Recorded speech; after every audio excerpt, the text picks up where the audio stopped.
네, 어제 마지막 부분에서 다뤘던 것을 어제 저녁에 안 오셨던 분들을 위해서 간단하게 짚고 넘어가도록 하겠습니다. 어제 끝부분에서 다뤘던 것은 이 커다란 세 가지 사회적 변화 중에서 포스트 정치로의 변화가 그 예술가들의 소생활권, 예술가들의 바이오토크에 미친 영향을 살펴보았습니다. 그래서 지금 보고 계시는 도식에서처럼 이 포스트 폴리틱스가 미친 가장 큰 영향 중에 하나가 측정, 계량화에 대한 집착이라는 현상으로 나타났다는 것입니다. 그래서 이 시장의 영역의 특성이었던 이 측정이 미술관에서 예술작품이 제시되는 내용, 그리고 또 학교에서 예술에 대해서 배우고 가르치는 그런 부분에까지 이 측정과 계량화의 활동이 잠식해 들어오고 있습니다. I now jump to the second macro-sociological shift, which is the shift from Fordism to post-Fordism. And I try to explain this shift, and then I go back to the effects again on this biotope, for example, also, but also on the presentation of art in museums, again, with those chronotopes. 네, 그래서 오늘은 그 두 번째 커다란 거시적 사회적 변화인 포드주의에서 포스트 포드주의로의 이행에 대해서 얘기를 나누고 다시 이 사회적 변화가 예술가들, 예술적 그 생활권, 바이오토크에 미친 영향에 대해서 살펴볼 것입니다. So to explain what I have to, I can do it also. Next. Yeah. Okay. I first try to explain in a kind of macro-sociological way what post-Fordism is about, and I base myself for this on theories of Boltanski I mentioned already in the first session. 네, 그래서 이 포스트 포드주의란 무엇인가에 대해서 얘기를 드릴 텐데요. 무엇보다도 어제 말씀드렸던 사회학자인 릭 볼탄스키의 이론에 바탕을 두고 있습니다. And in the first book of Boltanski and Thévenot on justification, they explain how also, like I did, the modern world is organized in a kind of pillar system, vertical, with what they called value systems or worlds of value. And they mention in this book on justification, in fact, 6 worlds. There are 7, but in this first book they mention 6 worlds. That are the first 6. So the world of inspiration, domestic world, market world, etc. I don't go into depth to this, but what is important is that they say that every world of value has its own central values, is in a way autonomous, organized, and there are, again, there are a kind of borders between those different value systems. And this changes at a certain moment, and that's the second book, that's Boltanski and Schiapello, the last one.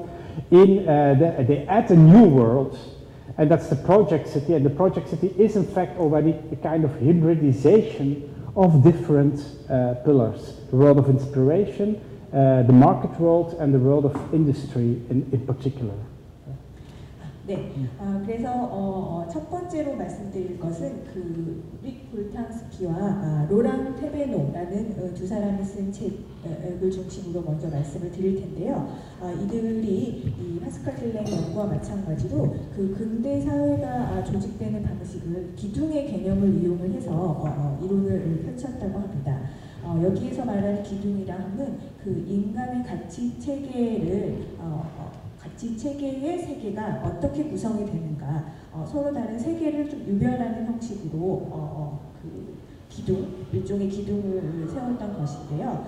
이 각 기둥, 각 가치 체계의 세계에는 핵심적인 가치가 있습니다. 그래서 이 핵심적인 가치는 자율적으로 수립이 되고 이 기둥 간, 세계 간의 경계 간에 어떤 작용, 화학 작용이 일어나게 된다고 이 이론을 전개를 했습니다. 이 볼탄스키가 두 번째로 그 이브 치아펠로라는 학자가 쓴 두 번째 책에서는 이미 이 기둥 간의 혼성화가 이루어지고 있다는 것을 전제로 하여 이 가치 체계의 세계를 더 추가해서 이론을 전개한 체계라고 할 수가 있겠습니다. So in a way also they explain that in the first book with the 6 value regimes that there can be a lot of conflicts between those worlds.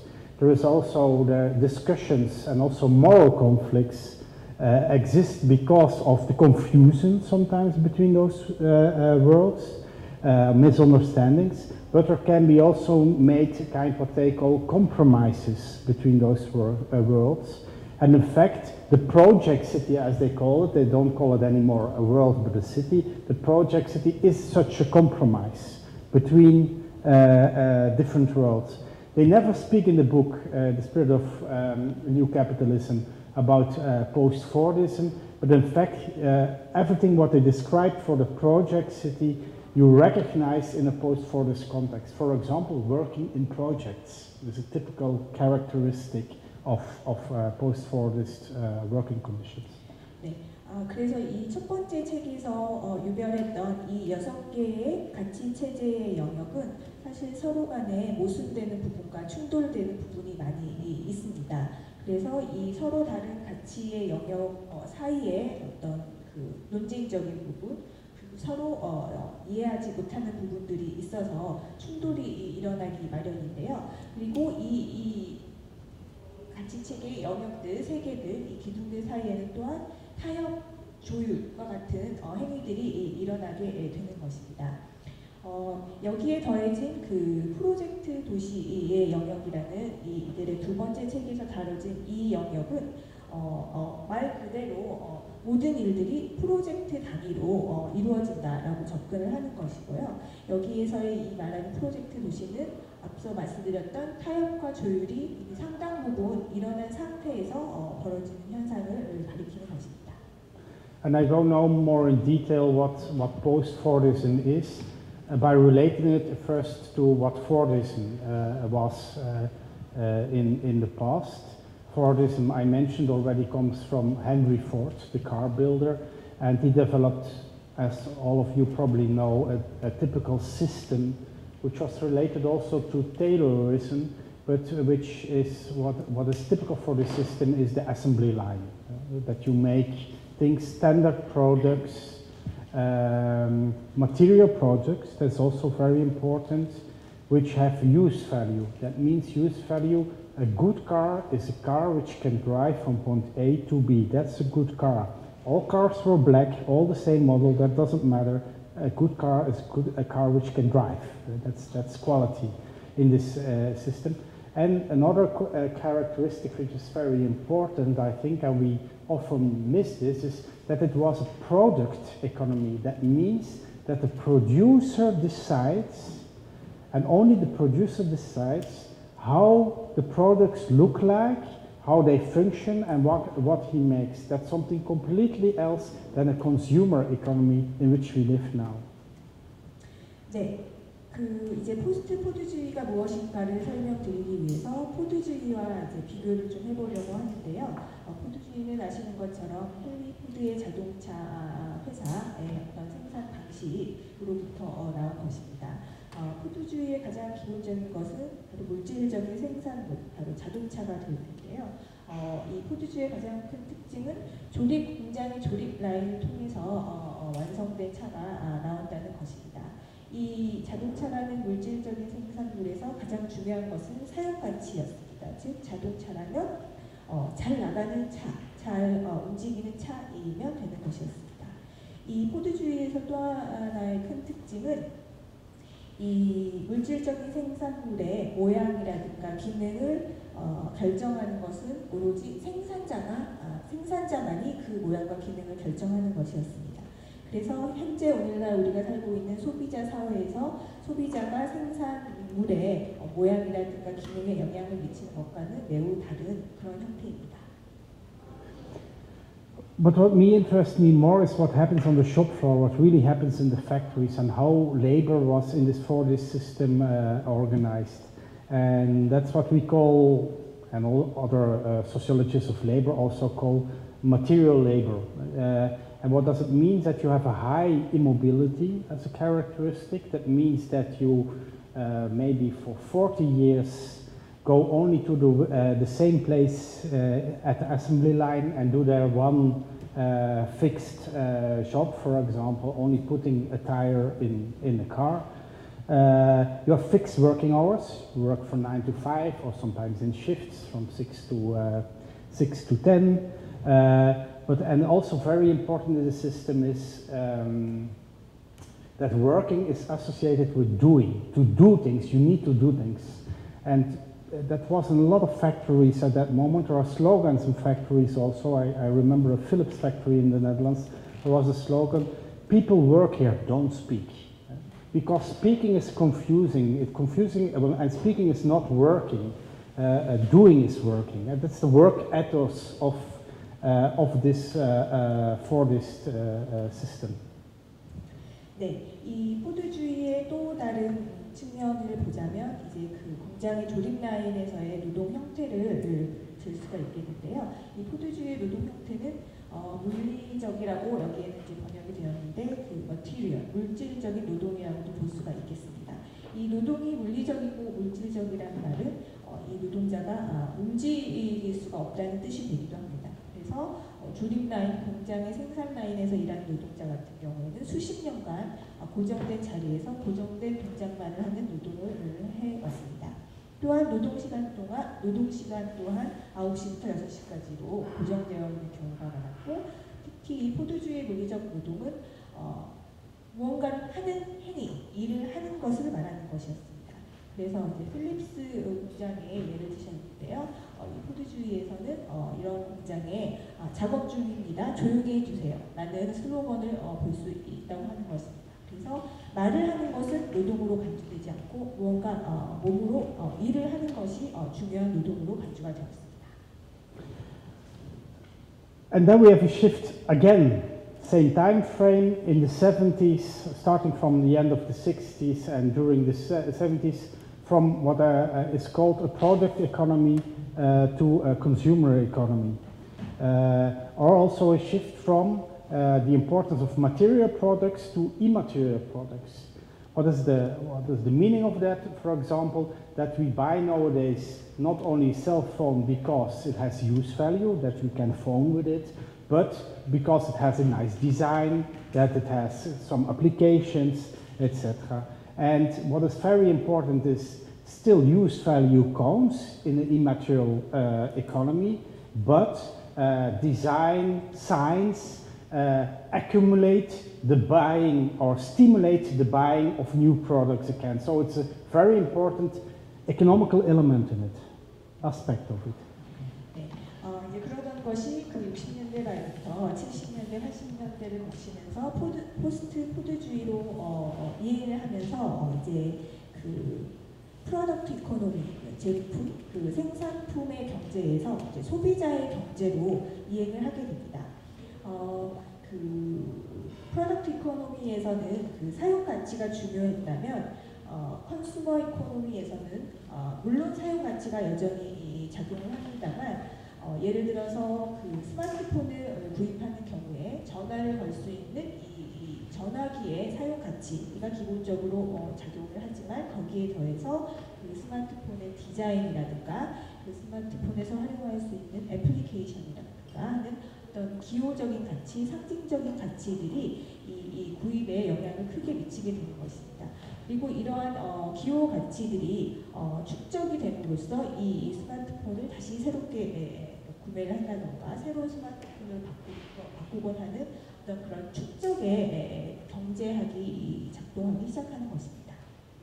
And you could imagine that at that moment artists, but also designers get a serious economical value and a serious role also in this system. It was less than in a product economy, in a consumer economy, and especially because of design value, they play an important role in developing design, making new signs, etc. 네, 그래서 이렇게 어떤 무형의 생산물, 그 스마트폰에서 무형의 부분에 가치가 부여됨으로써 아티스트라든가 예술가라든가 디자이너들이 이 포스트 포드주의에서 하는 역할이 증가했습니다. And in this new economy, not anymore the producer stands in the center, but the consumer is. That means that a lot of producers consultate consumers to ask what the look has to be of, for example, a bottle of shampoo, etc. So there is always a kind of test and pre-test situation in this new economy. And they work, that's also a new characteristic, but I mentioned this already in former lectures. They make a new kind of standard products, but they are coded products. It are products which are, of course, highly standardized, but you can make your own thing of it because you can combine things, applications, etc. And that is only possible in a digital age where things are highly codified and you can combine things. 네, 그래서 이제 그 생산자들이 물건을, 상품을 생산하고 제작하기 이전에 이미 소비자들을 관여시키기 이제 시작하게 되었습니다. 그래서 제작 이전에 사전 테스트를 통해서 소비자들이 무엇을 원하는가를 알아내고자 했고, 이 포스트 포드주의에서 생산되는 제품들도 물론 매우 표준화된 기준을 따라서 생산이 되지만 그에 더해서 예를 들어서 스마트폰 같은 경우에 표준화돼서 생산된 스마트폰을 또 자기만의 방식으로 자기 것으로 만들 수 있는 여러 가지 그런 무형의 생산물들이 부과가 되게 됩니다. 어떤 앱을 깔 것인가 등등으로 인해서 그래서 자기만의 것으로 코드화할 수 있는 그런 생산물의 형태가 된 것이죠. But again, what interests me more and what is more relevant for my talk in general is what happens on the shop floor. What is happening really in factories or where people, working spaces where people work. And that's the shift what we call from Fordism to post-Fordism, or the shift from material labor to immaterial labor. What is immaterial labor about? It is about, one characteristic is high mobility. People work, first of all, sometimes very far from home. But they change also from work and employer every 5 or 7 years, or they work in short-term projects. They jump from one project to another. So high mobility. Also, I finish with one example about high mobility. In 1999, so before the cheap flying companies, a sociologist of mobility who is called John Urey counted how many people are in the air 1999 at that moment 14 million people. So one small nation state was flying around the world. So there's a huge mobility. That's also why we have nowadays huge traffic jams, full trains, etc. Or people move more and more to go to work. So high mobility. 네, 그래서 이 포스트 포드주의로 이행이 됨으로써 이 노동의 현장에서는 어떤 변화가 일어났는가? 첫 번째로 이동성을 볼 수가 있겠습니다. 지금 슬라이드에는 유동성이라고 되어 있는데요. 여기에서 지금 말씀하신 것은 이동성을 볼 수가 있겠습니다. 그래서 예전에 포스트 포드주의 시절에 비해서 집으로부터 멀리 떨어진 곳으로 출퇴근하는 사람들이 늘어났고 또 5년에서 7년에 한 번씩 회사를 바꾸는 사람들도 직장을 바꾸는 사람들도 많아졌고 또 이제 프로젝트 베이스로 일을 하는 사람들도 늘어났고 이 노동이라는 것의 이동성 그 이동성이 급증을 했다고 볼 수 있고 그래서 지금 1999년에 그 저가 항공사의 어떤 그런 고용의 형태를 예로 드시면서 이쪽에서 이제 내건 것이 그 전 국가가 그렇게 이 국가의 국민들이 자유롭게 이동하면서 노동을 할 수 있는 그런 이야기까지 논의가 이미 1990년대 말에 이루어졌다고 합니다. A second characteristic is not anymore fixed working hours, but in post for this in flexible working hours, or even what I call liquid working hours. That means that you can work at night. I can answer the mails of my students at night, but they can phone me also on cell phone when I'm on holiday. And this is very important in the condition of liquid working hours, is that in fact the only one who is responsible to decide when work stops is yourself. And that's the main difference, because in a material for this condition, it is again the collective institution who decides when work stops. When you get out of the factory or you close the doors of the office after your work was finished, in a way, of course. Some people took it in their head at home, but in fact it was the employer and the institution who made this border for you. Nowadays we have to make this border ourselves. 또한 이 포스트 포드주의에서의 변화는 노동 시간이 유연해졌다, 혹은 리퀴드, 액체와 같아졌다라고 표현할 수가 있겠는데요. 많은 분들이 아시다시피 밤중에도, 퇴근한 후에 밤중에도 이메일로 업무를 볼 수가 있고, 휴가 중에도 학생들로부터 전화를 받을 수 있고, 이런 업무 시간이 액체처럼 이렇게 퍼지게 된 그런 현상을 볼 수가 있겠습니다. 그래서 이런 포스트 포드주의에서의 노동 시간을 말할 때 내가 노동을 하는 것이 언제 오늘 종료가 되었는가를 결정할 수 있는 것은 바로 당신 자신이 되는 것입니다. 그래서 포드주의에서는 이 노동 시간의 시작과 끝을 고용주, 그리고 제도, 기관이 결정하는 그런 집단적인 결정에 의해서 노동 시간이 정해졌다면, 지금 포스트 포드주의에서는 각 개별적인 개인들만이 그 노동 시간을 결정할 수 있게 된 것입니다. It's one of the main reasons also where stress comes, depression from burnouts, etc. is because we have to make this decision and make this wall or this border ourselves. 네, 그래서 오늘날 많은 사람들이 겪고 있는 스트레스나 우울 같은 것들이 바로 이렇게 그 업무의 노동 시간을 스스로 결정해야 한다는 그 사실로부터 비롯된 것입니다. So again, this has to do with this shift from a vertical world, which is institutionally collective protected in a way, and the shift to this vertical flat wet world again. 네, 그래서 이러한 현상은 또한 말씀드렸던 그 기관과 제도들이 통제하는 수직적인 사회에서 수평적으로 변화한 데 따른 것입니다. And another characteristic which is very important is that not anymore doing is important, but talking, communication. When you live in an economy of ideas, science, which is immaterial, what is becomes very important, convincing people, negotiating with people about new design, trying it out, is this real, is this good, is this not good, being theatrical, making PowerPoints, convincing people. So communication is central in this system. 네, 이 포스트 포드주의 시스템에서는 또한 그 말하기가 중요한 노동이 됩니다.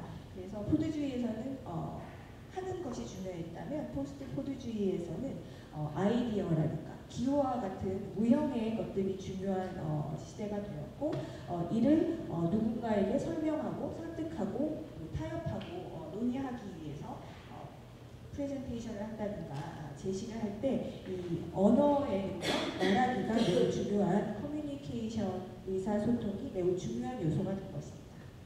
And also in this condition, when you have to jump from project to project and context to context, you have to be very adaptive, easily switch in your mind. What's the situation here? How can I respond? And you have to detach also easily to other projects. Say, okay, this is over, I jump to this one. Sometimes 3 in one day. That's what happened, that people combine a lot of contexts, situations in which they operate. 네, 그래서 이와 같은 그 상황에서는 노동이라는 것이 이 프로젝트별로 움직여야 되고, 또 상황별로 움직여야 되고, 또 맥락이 다른 일들을 매일 다른 일들을 할 수가 있고 심지어 하루 안에 3가지 전혀 다른 상황과 문맥의 프로젝트를 할 수 있어야 되는 상황이 되었습니다. 그러므로 여기에서 지금 거리를 둠이라고 표현한 것은 이 하나의 프로젝트에서의 노동, 일이 끝나면 바로 이로부터 거리를 두고 이 프로젝트에 대한 그 몰입이라든가 관심을 바로 끊고 다음 프로젝트, 다음 상황으로 빨리빨리 넘어가야 되고 각 상황별로 적응해야 되는 그 적응력이 또한 중요한 사항이 되었습니다. And this is also one of the speculative theses I defend in the book The Murmuring of the Artistic Multitude, is that in fact this whole post for this condition is in fact inspired at least by how the art world already from the 19th century was organized, especially artistic labor was organized in social context.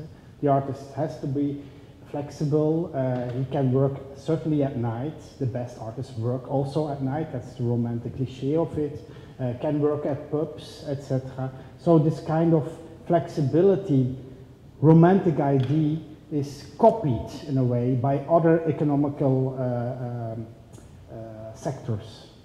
네, 그래서 이로부터 이제 파스칼 길렌이 그 예술적 다중의 중얼거림이라는 그 책에서 약간의 그 상상력을 가한 가설 하나를 세우고 주장한 것은 바로 이러한 포스트 푸드주의의 노동의 형태가 이미 19세기 그 예술가들의 노동의 형태로부터 비롯된 것이다라고 이제 주장을 합니다. 그래서 그 지금 설명드린 이런 무형의 노동의 특성들을 보시면 이 19세기부터 이미 세워진 예술가들의 모습, 예술가들의 노동의 모습과 많이 닮아 있다는 것을 아실 수가 있습니다.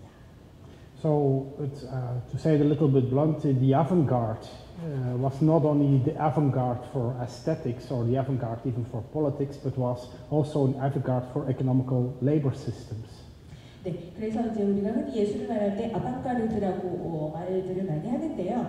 이 아방가르드라는 것이 미학적인 아방가르드, 또 정치적인 아방가르드일 뿐만 아니라 이런 경제적인 시스템에 있어서도 예술가들의 아방가르드적인 측면을 찾을 수가 있습니다.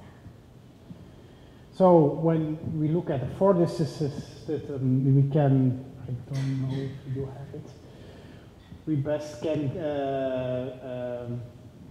compare it with Modern Times of Charlie Chaplin. That's a typical situation of the Fordist condition.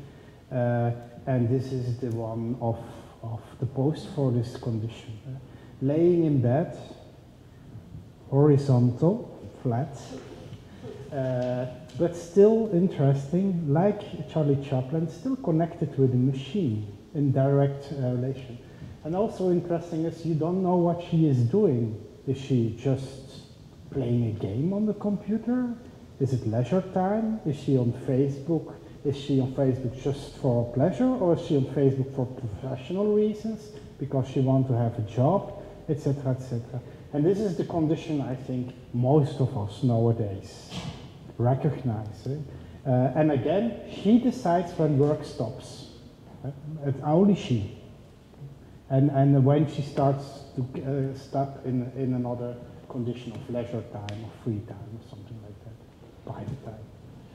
네, 그래서 포드주의는 조금 전에 보셨던 그 찰리 채플린의 모던 타임즈에서 잘 묘사하고 있는 그 톱니바퀴와 같은 공장에서 일하는 노동자의 모습이었다면 지금 보고 계시는 사진이야말로 포스트 포드주의의 노동 형태를 잘 상징적으로 보여주고 있다고 할 수가 있겠습니다. 수평적으로 누워서 뭔가를 하고 있는 그 여성의 모습인데요. 사실 이 여성이 무엇을 하는지 우리는 알 수가 없습니다. 실제로 일을 하는 것인지, 일거리를 찾고 있는 건지, 아니면 SNS, 페이스북 같은 활동을 하고 있는 건지 알 수가 없고, 또 흥미롭게도 이러한 포스트 포드주의 노동의 형태 또한 찰리 채플린의 모던 타임즈에서처럼 어떤 기계에 이 노동을 하는 사람이 연결되어 있다는 점이 중요할 것 같습니다. And maybe because there are also very young people here, this is a condition what the generation, even of me, but before me, definitely not had, that they could work at every moment in bed, etc. Maybe only artists in that sense, but certainly not being connected with the world and professional world. Even I made my PhD in the moment just before internet. It was a completely other condition. I went to the university to write my PhD, and when I got home I could do something else. Of course I read still books, etc. for my PhD, but it's a completely other mental situation than being always, or having always the possibility to be connected with the professional world.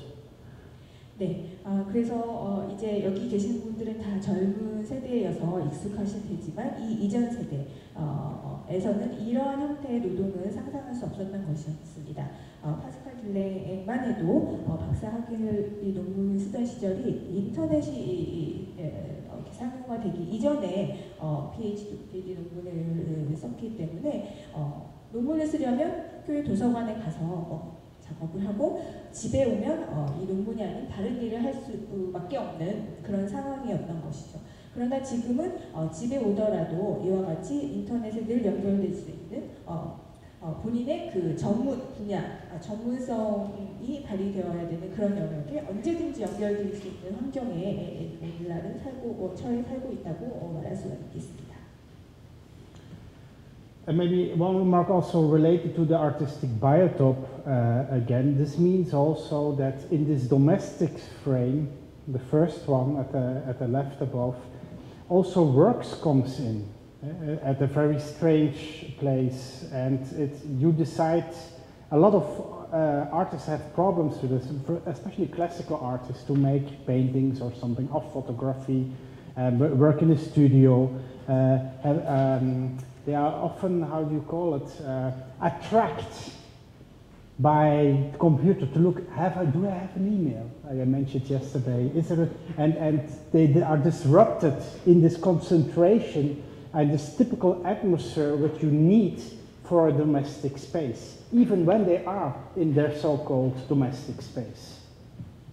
네, 그래서 이제 이와 같이 이전 세대에서 이와 같은 노동의 형태를 가지고 있던 사람들은 예술가들 뿐이었다고 말할 수도 있을 텐데요. 사실 오늘날의 예술가들은 그 예술가들의 네 가지 영역 중에 가정의 영역에서 지금 이 포스트 포드주의 환경에 또 다른 영향을 받고 있습니다.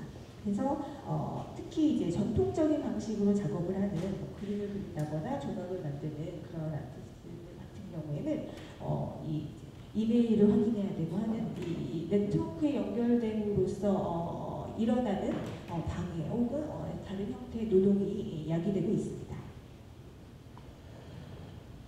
Okay, so in general, as to resume what post-Fordism is about, is that it means hybridization of those value regimes, the mixture between, for example, the world of industry, world of inspiration. In general, classical example is creative industries. Creative industries is a market situation. It has also to do with inspiration, creativity in general, and it has to do with the world of industry, as Boltanski called, efficiency. What's made, working in a methodological way, working also, try to work with routines. It's very important in this, and they are all mixed up in creative industries. This kind of so hybridization is one very important characteristic on a general level. 네, 그래서 이 포스트 포드주의에서는 앞서 설명드린 그 루탕스키의 여러 가치 체계들의 혼성화 현상이 일어나고 있습니다. 대표적인 것이 우리가 창조산업이라고 부르는 것인데요. 이 창조산업이라는 것은 그 루탕스키의 가치 체계들의 영역을 보자면, 영역을 설명을 하자면 영감의 영역, 창조성의 영역이 시장과 그런 산업의 영역과 혼성화가 되는 것이고, 이 안에서는 그 시장의 영역에서 중요한 효율성이라든가 방법론 등이 중요한 인자로 고려가 됩니다. And the second one I mentioned already several times is deinstitutionalization. So you see that institutions in general don't give collective guarantees anymore. For example, to make the strict border between working life, private life. etc., it becomes all individual responsibility. It becomes your responsibility as most of the time a freelancer when you stop the job or when you start working. So there's a relationship between this, what I call deinstitutionalization. I call this deinstitutionalization because institutions don't function anymore as institutions, which deliver collective guarantees and collective values. Yeah. 네, 그리고 이제 두 번째 특성은 탈제도화라고 말씀을 드릴 수가 있겠습니다. 말씀드린 것처럼 기관이나 제도가 노동 시간을 보장해주거나 정해주지 않고. Like education, for example, he mentioned, and healthcare, you get a very strange feedback on the market itself, and it can even block the market, a free market, well-functioning market. And that's what we see nowadays, and I think this is very much the condition in which we live and create nowadays. The first thing is the effect of home entertainment and the effect of organized creativity, organized, quantified creativity in the domestic space. We all know when you work with games or you work with design programs, you can download illegal, you can manipulate, starting to manipulate programs, like my son does every day. So you can hack things. So piracy comes in. The piracy is, for a free competitive market, a huge problem. It blocks the market also. Yeah, sure. 네, 그래서 이 포스트 포드주의의 상황이 예술가들의 그 네 가지 영역에 미친 영향을 다시 보려고 하는데요. 특히 창조 산업이라고 우리가 부르는 것을 좀 중심으로 분야를 중심으로 해서 보려고 합니다. 사실 아담 스미스가 이미 그 시장의 영역이 확대됨으로써 일어날 수 있는 문제에 대해서 이미 지적한 바가 있습니다. 아담 스미스는 이 시장의 자유시장의 영역이 확대가 되며 교육 분야가 의료 분야에까지 침투에 들어가게 되면 그것이 그 시장 경제에 다시 나쁜 부정적인 피드백으로 돌아오게 될 수 있다라고 경고를 했습니다. 그래서 이 시장 경제 자체를 자유시장 경제 자체를 물론 막아버리거나 아니면 파괴하는 그런 현상이 나타날 수 있다고 얘기를 했는데요. 이 먼저 네 가지 영역 중에 가정의 영역을 보시면 어제도 잠시 말씀드렸다시피 홈 엔터테인먼트를 들 수가 있겠습니다.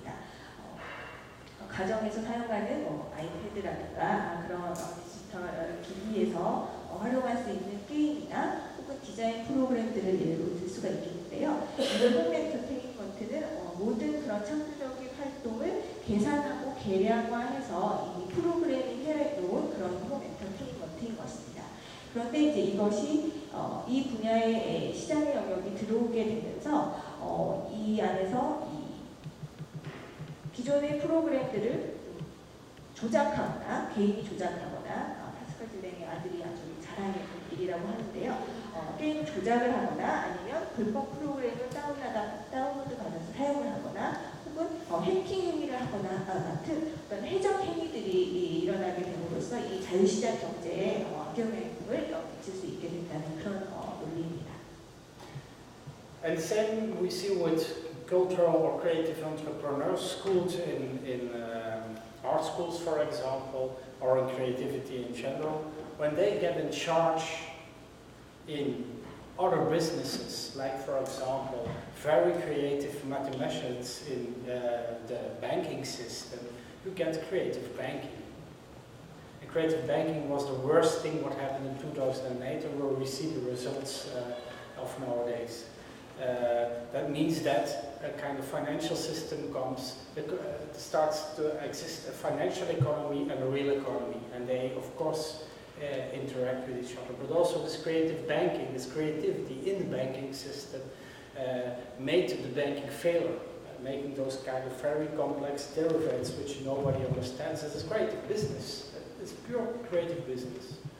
네, 또 이 오른쪽에 그 동료의 분야, 피어스의 영역에서 좀 살펴보자면 이러한 그 교육 분야에서 창조 산업에 대한 학습이나 그 티칭이 활성화되면서 예를 들면 수학자들 중에 어떤 창조적인 아이디어가 있는 사람은 창조적인 은행 업무를 할 수 있는 그런 뱅킹 시스템을 이제 만들게 되는 것입니다.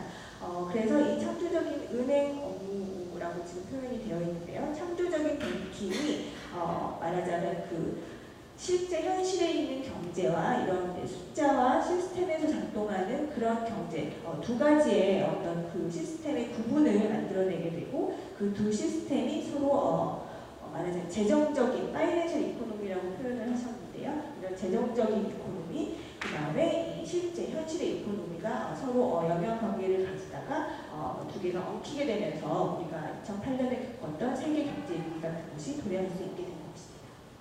But also when you allow that cultural industries, for example, the majors in pop music, when you let them lobby with the government in the civil space about new laws, you get what we have nowadays, that we only have still 3 majors in pop music. You get back the system of monopolization. And you get also the whole system of property laws. Monopoly is the worst thing for a free market. Of course, it's the opposite of free competition. 네, 또한 이 아래쪽에 시민의 영역을 보시면 예를 들어서 그 문화산업 분야의 어떤 기업이 정부, 공공의 영역에 있는 정부에 로비를 한다던가 하는 행위가 발생하게 되면 그 자유시장 경제의 반대편에 있는 독점의 현상이랄까 재산권이 더 강조되는 그런 현상이 일어날 수 있게 됩니다. Okay, say this is so the effect I think of post-Fordism and also post-politics, the shift on creativity. This is the condition in which we are now, and I want to jump now to how this affects in a way the art world, how it affects art institutions, how it affects artists, art education in general, and what I call post-art. First of all, I jump back to presentation. What happens with presentation of art in museum? I mentioned in this vertical world that we had to deal with or we dealt with a chronotype which is called local time, where time was built up in a linear way related to a local place. Most of the time, 19th century nation state, that was the place. We see a shift more and more that history and also art history in the museum is more and more being redefined as a kind of experience of the past, experience of the artistic canon, and it gives the feeling that it is only relevant or important because it's old. It becomes a kind of pastness. So what I literally mean, chronology is not anymore important. When did this painter make this painting? And you had in the past, so also most of the museums were built like that. The first chamber you come in was, let's say, 17th century, the next chamber was 18th century, and so you get on. And now they make, for example, more exhibitions which are related to experience. It's very funny. You explained it. We were in the Liam Museum, and for example, it's a good example. I don't say that it works like that, and I definitely don't say that. But it has to do with it. For example, where we saw this very old pottery.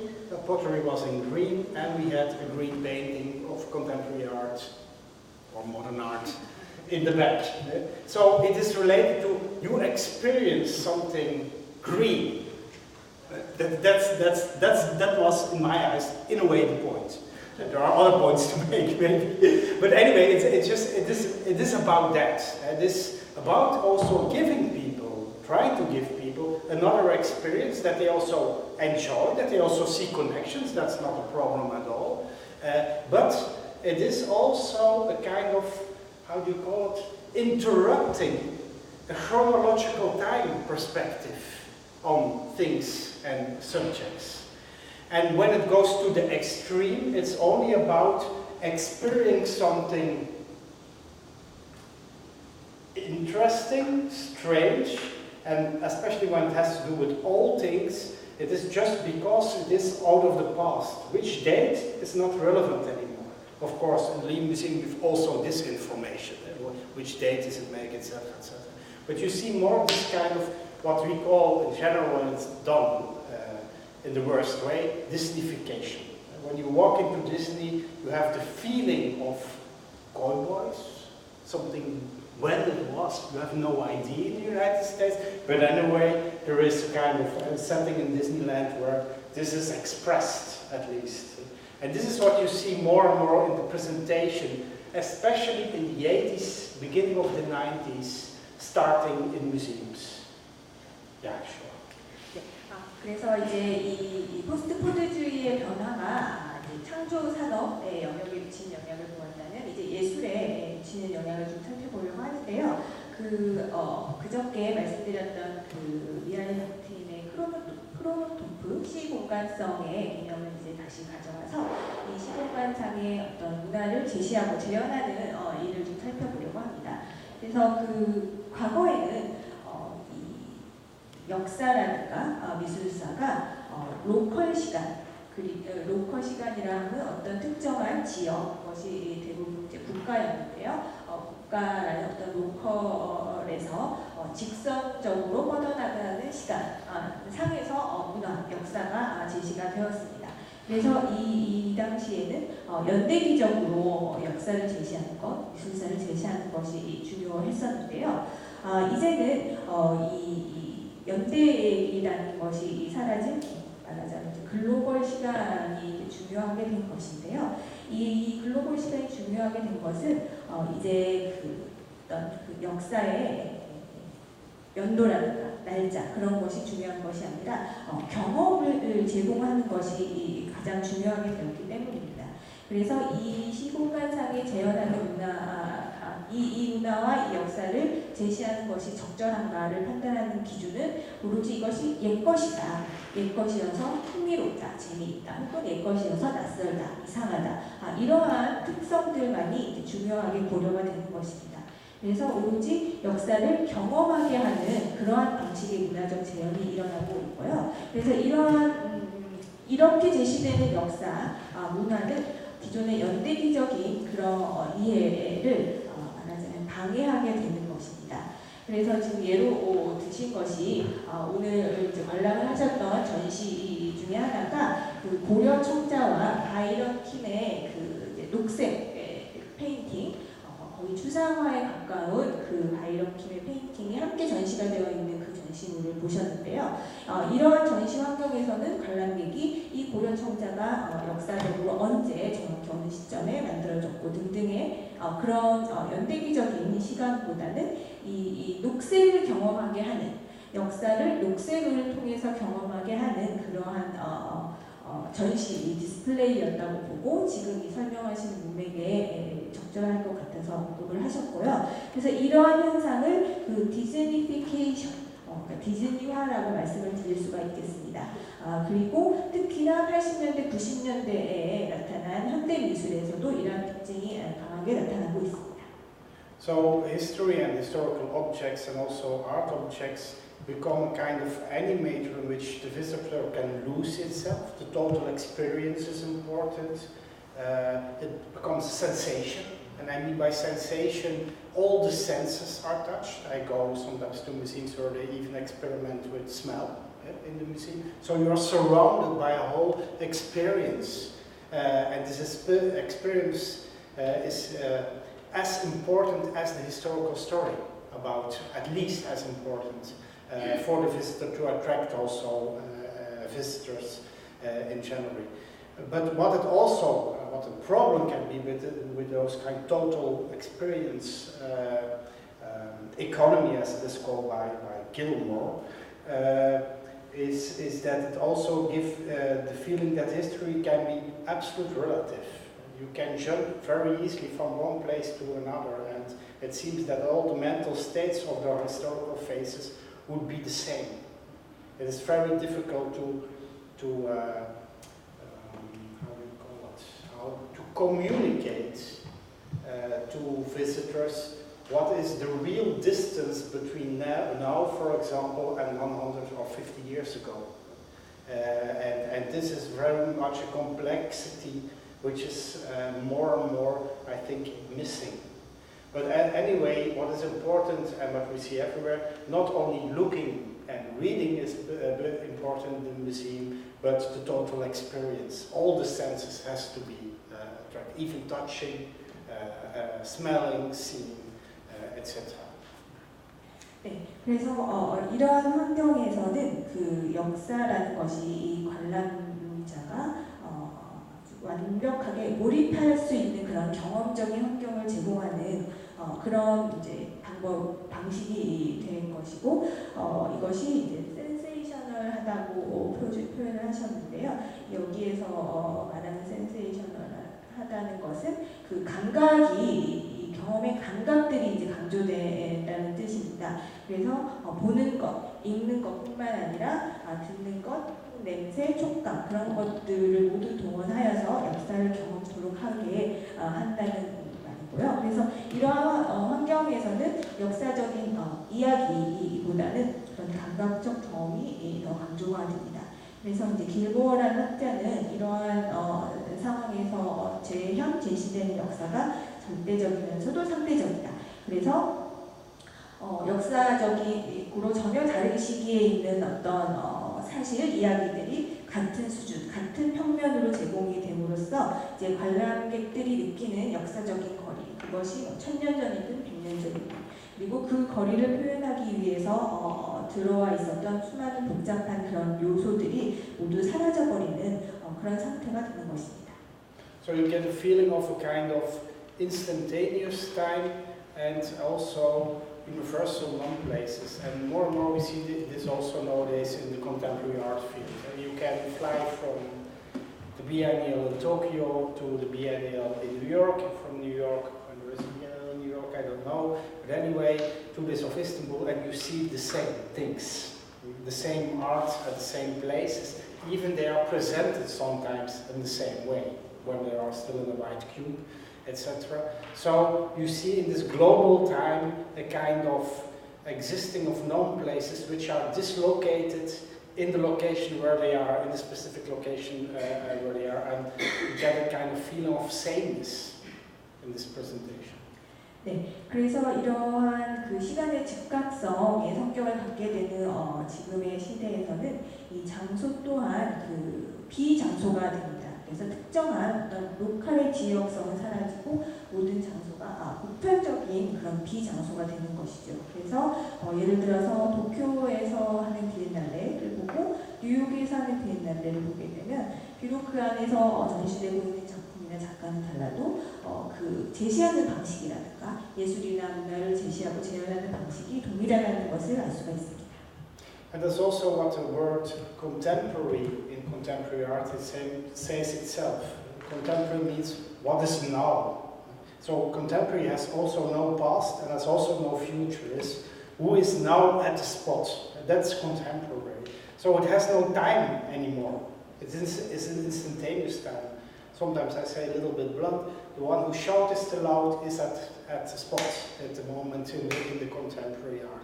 So it is not put anymore in a kind of chronological way of what is innovative, for example, etc. It plays still a role, I come to this later in a very subtle way, but more and more self-promotion, being there, getting attention is very important in this global time frame. 네, 그래서 오늘날 우리가 말하는 컨템포러리 아트, 동시대 미술이라고 할 때 그 컨템포러리에 많은 뜻이 담겨 있다고 볼 수가 있겠는데요. 이 컨템포러리라는 것은 바로 지금 여기에 관한 것입니다. 그래서 과거나 미래는 중요하지 않고 바로 지금 여기에 관한 미술이기 때문에 시간성은 사라지게 되고 이제 자기 알림, 자기 홍보, 그리고 그곳에 있었다, 그곳에 있다는 사실, 그리고 관심을 얻기 위한 노력, 이러한 것들이 더 중요해지게 됩니다. So by this new ways of presentations, we get socialized not anymore so like in local time in a national culture, but in a kind of more and more homogeneous global culture. 네, 그래서 이러한 상황에서 일어나는 사회화라는 것은 기존의 어떤 특정한 어떤 공통점을 갖는 국가라든가 문화에서 일어나는 그런 사회화가 아니라 전 세계적으로 동질화되고 있는 그러한 문화적인 동질성 안에서 일어나는 사회화입니다. And qualification is not anymore, is less, let's say that.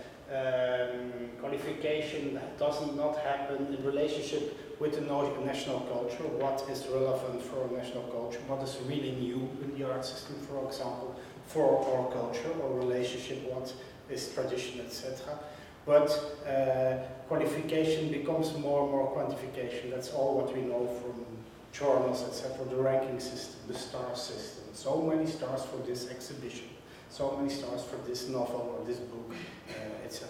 So we come here also, we see also quantification. 네, 또한 그 예술가로서의 자격을 얻게 되고 이해되는 것 또한 많이 달라졌습니다. 그래서 예전에는 그 예술가가 속한 국가나 문화, 그 지역의 문화와 연관된 어떤 자격의 조건이라는 것이 성립이 되었다면 이제는 이와 같은 문화적인 동질성 안에서 사회화가 일어나면서 이 예술로서의 자격이라는 것은, 지위라는 것은 철저하게 양적으로 계산되는 것입니다. 그래서 우리가 흔히 말하는 스타 예술가, 베스트셀러 작가와 같이 양적인 토대를 바탕으로 결정되는 순위에 의해서 그 자격이 주어지고 또는 박탈되는 것입니다. And maybe one thing, it's a little bit in the sideline, but that's why I put it this picture there. This is, for me, this symbolizes very well the relationship between time and space. We all know that, maybe we don't know, but I read it at least, and there's also a study about that we changed our we had more need for clock time when we connected spaces by trains. That's where it started, because you had to know when the train arrives at a certain station, and that's why we synchronized our time frames between, for example, cities, between villages, etc. So it is because of the connection between places that we have the same time, or organize ourselves in the same time. Interesting question is what happens when the whole global world, not only a country, is connected by railways, but the whole global world is connected by a network like internet, etc. We know, of course, that because of the different moment when the sun comes up at a certain place, we will still live in different time frames, but more and more, and here it comes, because we work with a lot of partners all over the world, we can work also with them. I can communicate, and I need sometimes even to communicate or give lectures when I'm in Belgium at night by Skype to New York, etc. So also here you see kind of very strange influence of connection on our time experience, at least. 네. 그래서 지금 보여드리는 두 가지 이 사진은 이 시간과 공간의 관계를 과거와 현재를 잘 대비시켜주는 것이라고 생각이 되어서 보여드립니다. 또 오른쪽에 보시는 것은 세계가 기차라는 교통수단으로 연결되어 있을 때 우리가 필요했던 것은 우리가 시계에서 확인할 수 있는 시간이었습니다. 그래서 이 도시간, 혹은 지역간, 장소간을 시계에 의한 공통된 시간의 프레임을 가지고 이 시계의 시간으로 구분해서 여행을 하고 계산을 하는 것이 필요했다면 이제 왼쪽에 보시는 그림처럼 그 세상의 연결이 기차가 아니라 인터넷으로 된 오늘날의 시대에서는 우리 모두 저마다 다른 시간의 프레임과 다른 장소에서 살고 있지만 우리가 하는 일, 우리가 하는 행동은 이 다른 시간과 다른 장소가 인터넷을 통해서 동시에 일어날 수 있게 되는 것입니다. 그래서 이 두 이미지가 말해주고 있는 것은 이 세상이 어떻게 무엇으로 연결되느냐가 우리의 시간 경험에도 영향을 미친다라는 내용을 보여주는 것입니다. Okay, we see this to resume. Yeah, sorry. 그게요. 그 글로벌한 시간대라고 해요. 그 보편적인 시간대를 그게 한 건가요? Is it a bad thing? Is it? Is it a bad thing that we are living in a global time and in a universal non-place? Is it a bad thing? Is it a bad thing?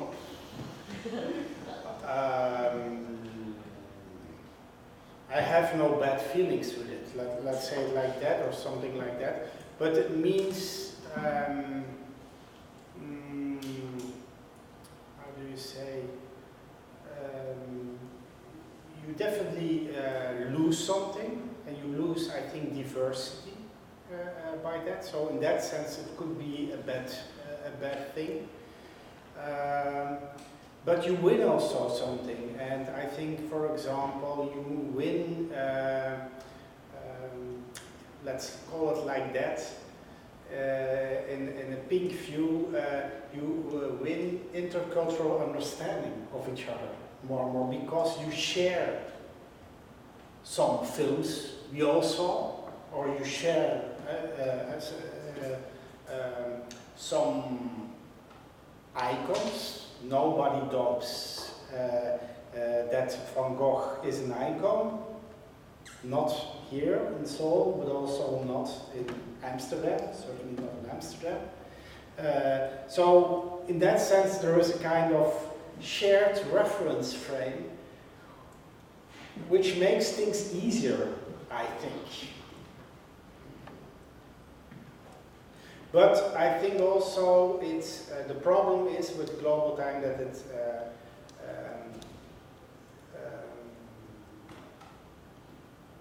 overlooks complexity, and that it makes sometimes things too simple, and that it makes also the feeling that we really understand how they lived in that time, for example, or how other people live, but in fact we do not at all.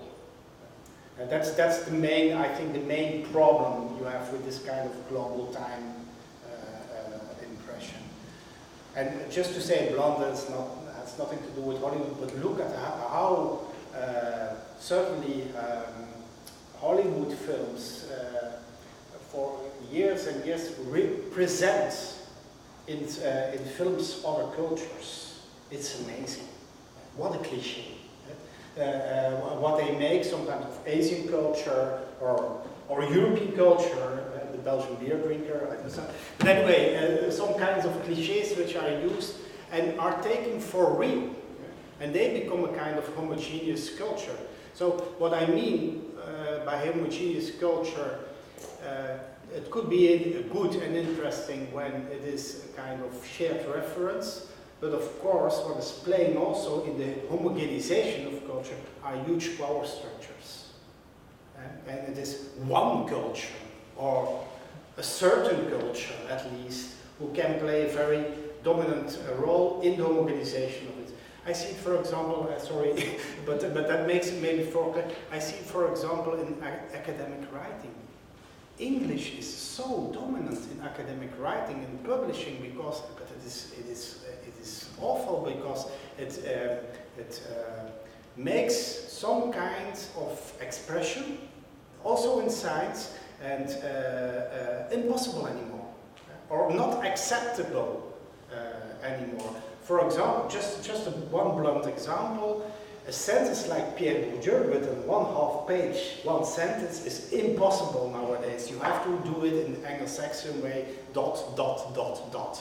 Point 1, point 2, point 3, etc. So you get a huge standardization, but that means also standardization of intellectual thinking and intellectual systems even, how they work, and social systems also. Sorry, it was long, but I hope it makes it clear what I mean.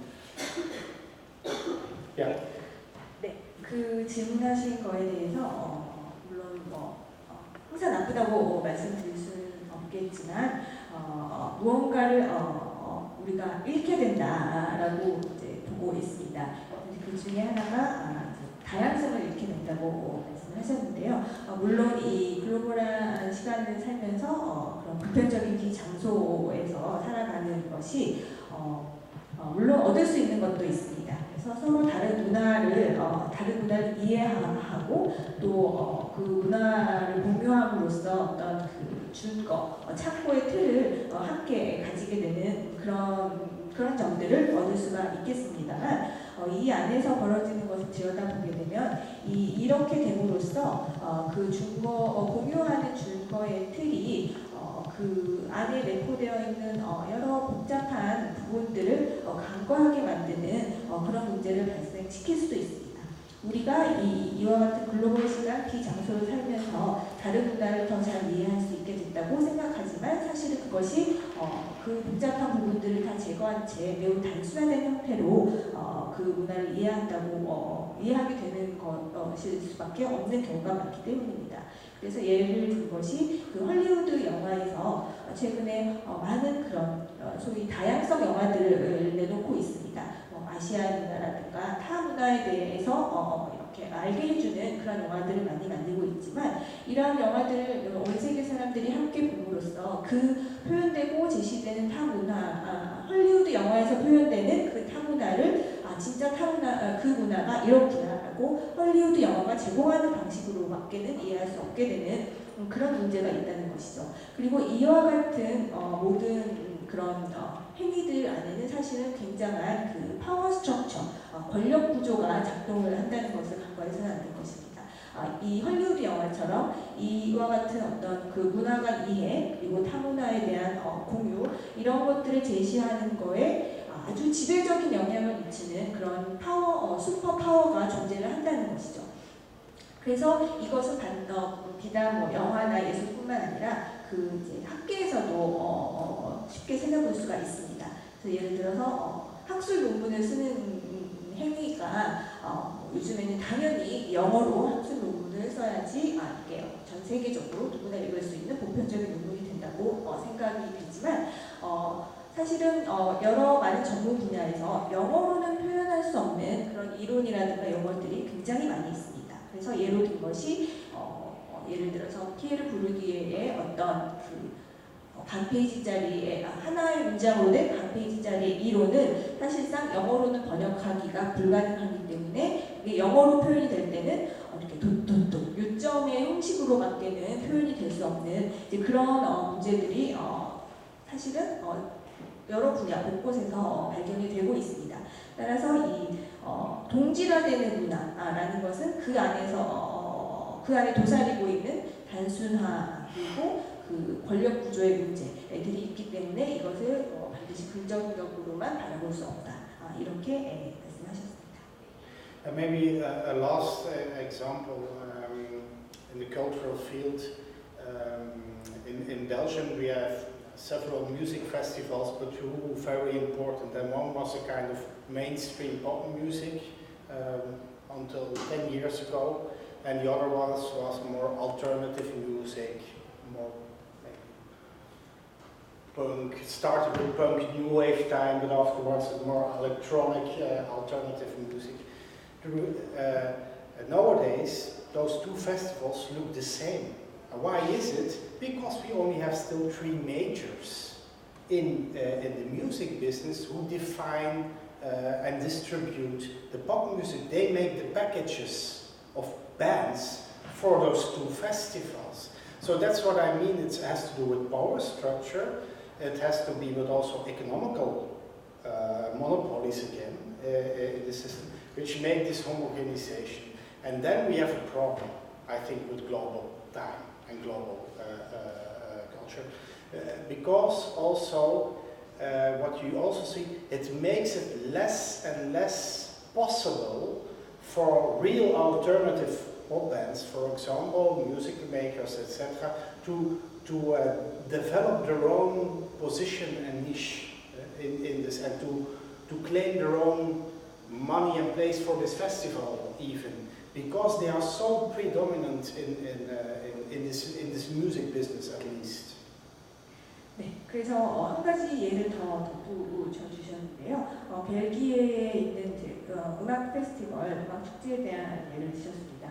그래서 그 주류 팝 음악에 대한 축제가 하나 있고, 그리고 실험적인 음악, 개발적인 음악을 다루는 두 축제가 있었는데, 이것이 어느 순간 두 축제가 다루는 음악이 굉장히 다름에도 불구하고 굉장히 비슷한 형태의 모습으로 제시되는 축제가 되었다는 것입니다.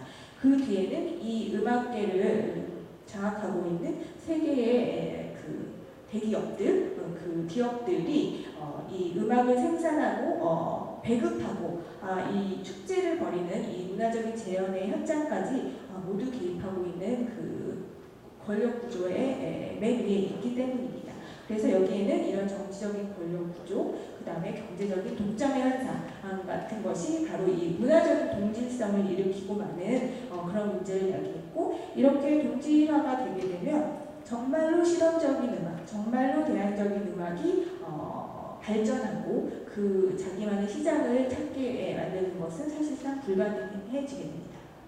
And the same you can see in the visual art world, where more and more players like Guggenheim, but also the Saatchis, very much try to monopolize. And maybe they do not consciousness or intentionally, but they build up really empires which promote a certain kind of artist, stimulate also a kind of artists.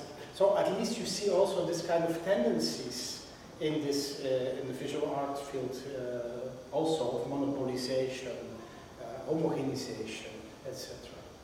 네, 이것은 또한 미술계에서도 어렵지 않게 찾을 수가 있겠습니다. 구겐하임 미술관이라든가 아니면 산지 같은 사람 같은 경우에는 설사 이들 기관이나 컬렉터가 의식하지 못하고 있다고 하더라도 어떤 미술계의 어떤 그 부분을 독점을 하고 어떤 자신들만의 이제 제국을 형성함으로써 그 일종의 말하자면 그 파워 스트럭처의 탑에 올라가게 되는 것인데요. 이들이 하는 전시라든가 이들이 프로모션하는 작가들을 보면 아주 동일하고 비슷한 어떤 경향과 흐름을 발견할 수가 있으실 것입니다. So now I jump to the artist, and this is the kind of the thesis or speculative thesis also of the book, The Murmuring of the Artistic Multitude, is the question, or is the artist not in fact the model, or was it the model for post-Fordism? Because he works with flowing working hours, he works with virtuosity of language. Think at Marcel Duchamp. At that moment, when you bring in Uriwar in the museum, you have to talk and you have to be very virtuosity in your discourse, what you're saying, rhetorics. You have to perform to be an artist, which becomes very important. You have to perform also your ideas. You have to learn, and I know this especially from American art academies, that artists learn enormously in speaking in theory about their work, using concepts to define work. You sometimes get a kind of waterfall of theoretical Deleuzian concepts, etc. When you talk with an American artist, this is how they are schooled. Learn to perform their ideas, which becomes sometimes more important than the work what they make, or they speak around their world. So my hypothesis at least is that the early modern art world was this laboratory of post-Fordism. 네, 그래서 파스칼 길렌의 책이 예술적 다중이 중얼거림에서 주장하고 있는 그 speculative hypothesis, 그래서 약간 그 상상과 추측이 가미된 그런 가설은 그 19세기부터 이어진 예술가의 노동이 오늘날 포스트 푸드주의의 모델이다라는 그런 주장입니다. 그래서 앞서 설명을 드렸듯이 액체와 같은 어떤 유연한 노동 시간, 그리고 이론이라든가 담론이 중요하게 되고, 그것을 말하는 것, 말하는 기교 또한 이제 예술가의 중요한 노동의 한 형태가 되었고, 또 어제도 설명드린 드렸다시피 그 마르셀 듀샹의 예를 생각을 해보시면 될 텐데요. 그래서 그 본인이 가지고 있는 예술에 대한 아이디어를 말하자면 퍼포먼스처럼 수행해서 보여주는 일이 매우 중요하게 된 것입니다. 미국의 그 미술학교의 예를 드셨는데요. 특히 그 미국의 작가들을 만나보게 되면 이들이 작품에 담겨있는 이론이라든가 개념을 말하는 것을 들어보면 이들이 학교에서 어떻게 교육을 받았는가를 금세 알 수 있을 만큼 미국의 미술학교에서는 그 강론, 이론, 개념에 대해서 말하는 법에 대해서 굉장히 심도 있게 가르치고 있다고 합니다. 그래서 때로는 작가들이 만드는 작품 자체보다 이들이 이 작업에 대해서 말하는 것이 어떤 경우에는 더 중요하게 부각되는 경우도 있습니다. 그래서 파스칼 기렌의 가설은 이 초기 19세기 근대 예술가의 예술가들의 노동 형태가 오늘날 포스트 포도주의의 실험실과 같은 역할을 했다라고 주장하는 것입니다. Okay, maybe it's good to have a break here. Now I want to jump in what, in fact, the effects of globalization, repressive liberalism, but also post-Fordism are on the art world itself, and especially also in the shift from what I call the art world as a museum to the art world as a biennial. And what this brings in this system, but that will be for the coming hour after break, or if you have questions. 잠시 휴식을 가지고 나서 음악적 자유주의와 세계화가 예술계에 끼친 영향, 특히 미술관으로서의 예술계에서 비엔날레로서의 예술계로 변화하게 된 데 대한 영향을 좀 얘기해 보도록 하겠습니다. Sorry? Oh. 10 minutes, is that okay? Or 15 minutes? What do you want? It is a European perspective, I think. And of course, there is still Fordist or material labor to do. That's a very important, and we see it also that a lot of material labor is pushed from Europe, literally, or the United States to very cheap countries to produce, etc.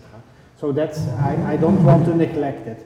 But, I've said this, what is interesting is I think that even this material labor is put it more and more in a dominant frame of immaterial post-Fordist labor. And I try to explain what I mean by this.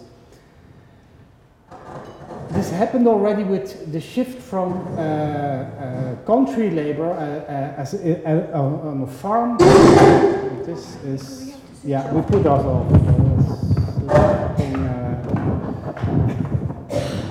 It's awful.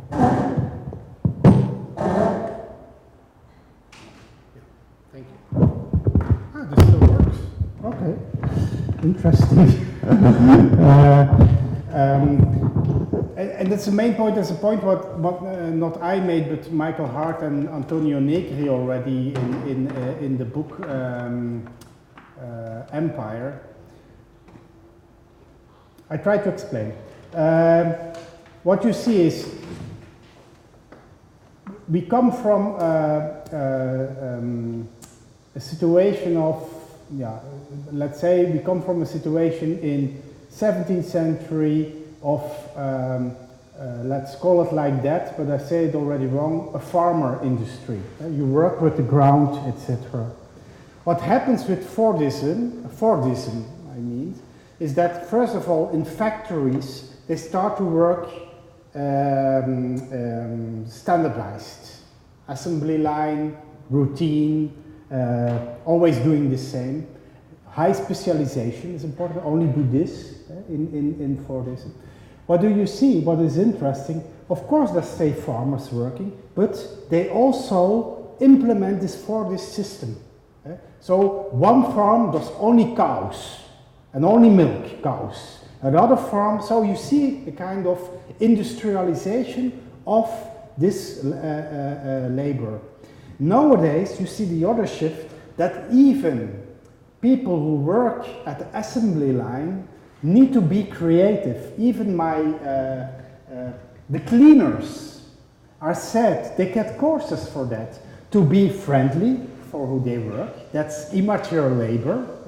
To wear always the dress with the brand of the cleaning company, and to be also flexible in their working hours, etc. So you see kind of, how do you call it, a kind of paradigm of thinking and organizes things which also affects other kinds of work which was organized in a different way, let's say 20 years ago or 30 years ago. And that is, I think, what is happening.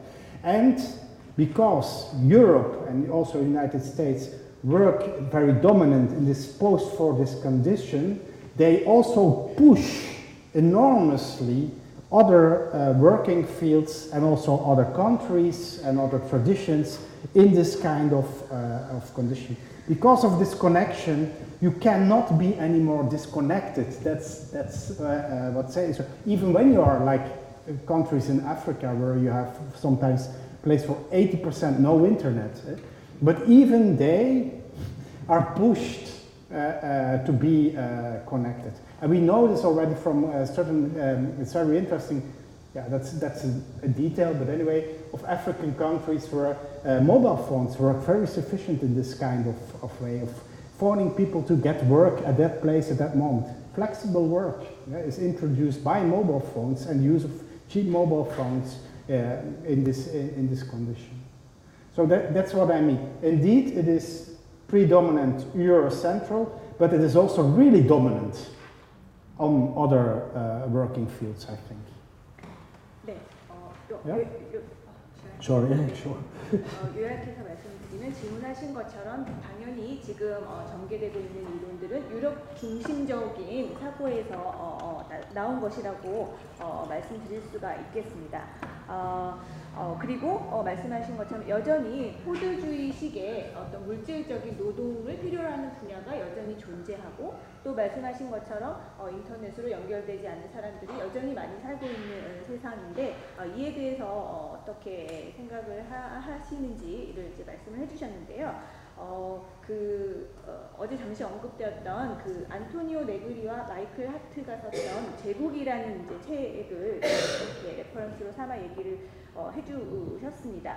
그래서 예를 들면 농업 분야를 생각해 본다고 했을 때 이제 포드주의식의 공장의 조립 라인, 표준화라는 그런 일들이 벌어졌을 때 여전히 농업 분야는 기존의 방식으로 농사를 짓고 가축을 기르고 하지만, 이런 포드주의의 어떤 패러다임이 들어옴으로써 이런 표준화하고 분업화되는 이런 노동의 그런 사고의 방식이라는 방식이 이 농업 분야에도 이제 들어가게 되었다는 것입니다.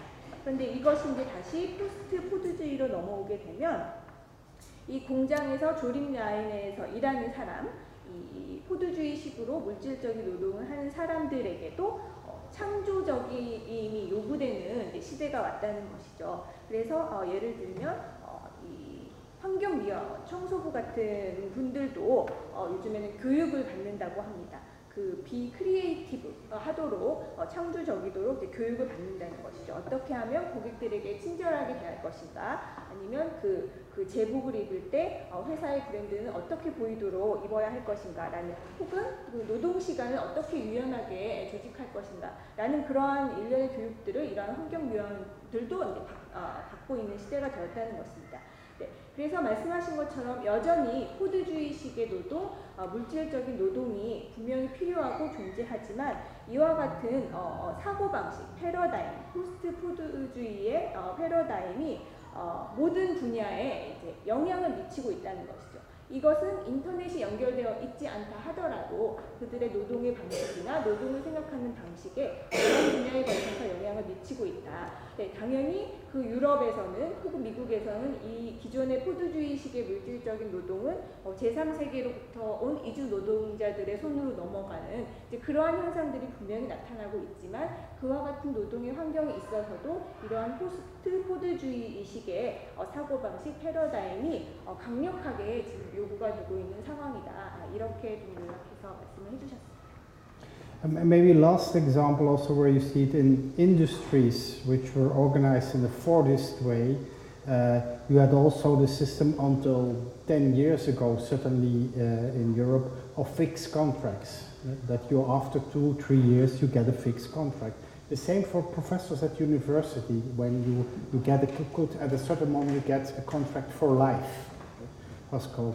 This is affected us enormously, and industries are developing new systems, also social systems, to work much more with freelancers, that they easily can apply people and also fire people, or that they even don't have to fire them, they just can let them jump in, etc. So for this system, you get a dominant post-Fordist projection. It's the same what I said, I think 2 days ago, like professors at the University of Amsterdam, only a contract for 2 years, not for life anymore. So there you see a kind of affecting of a Fordist system by a post-Fordist dominant, which becomes more and more dominant.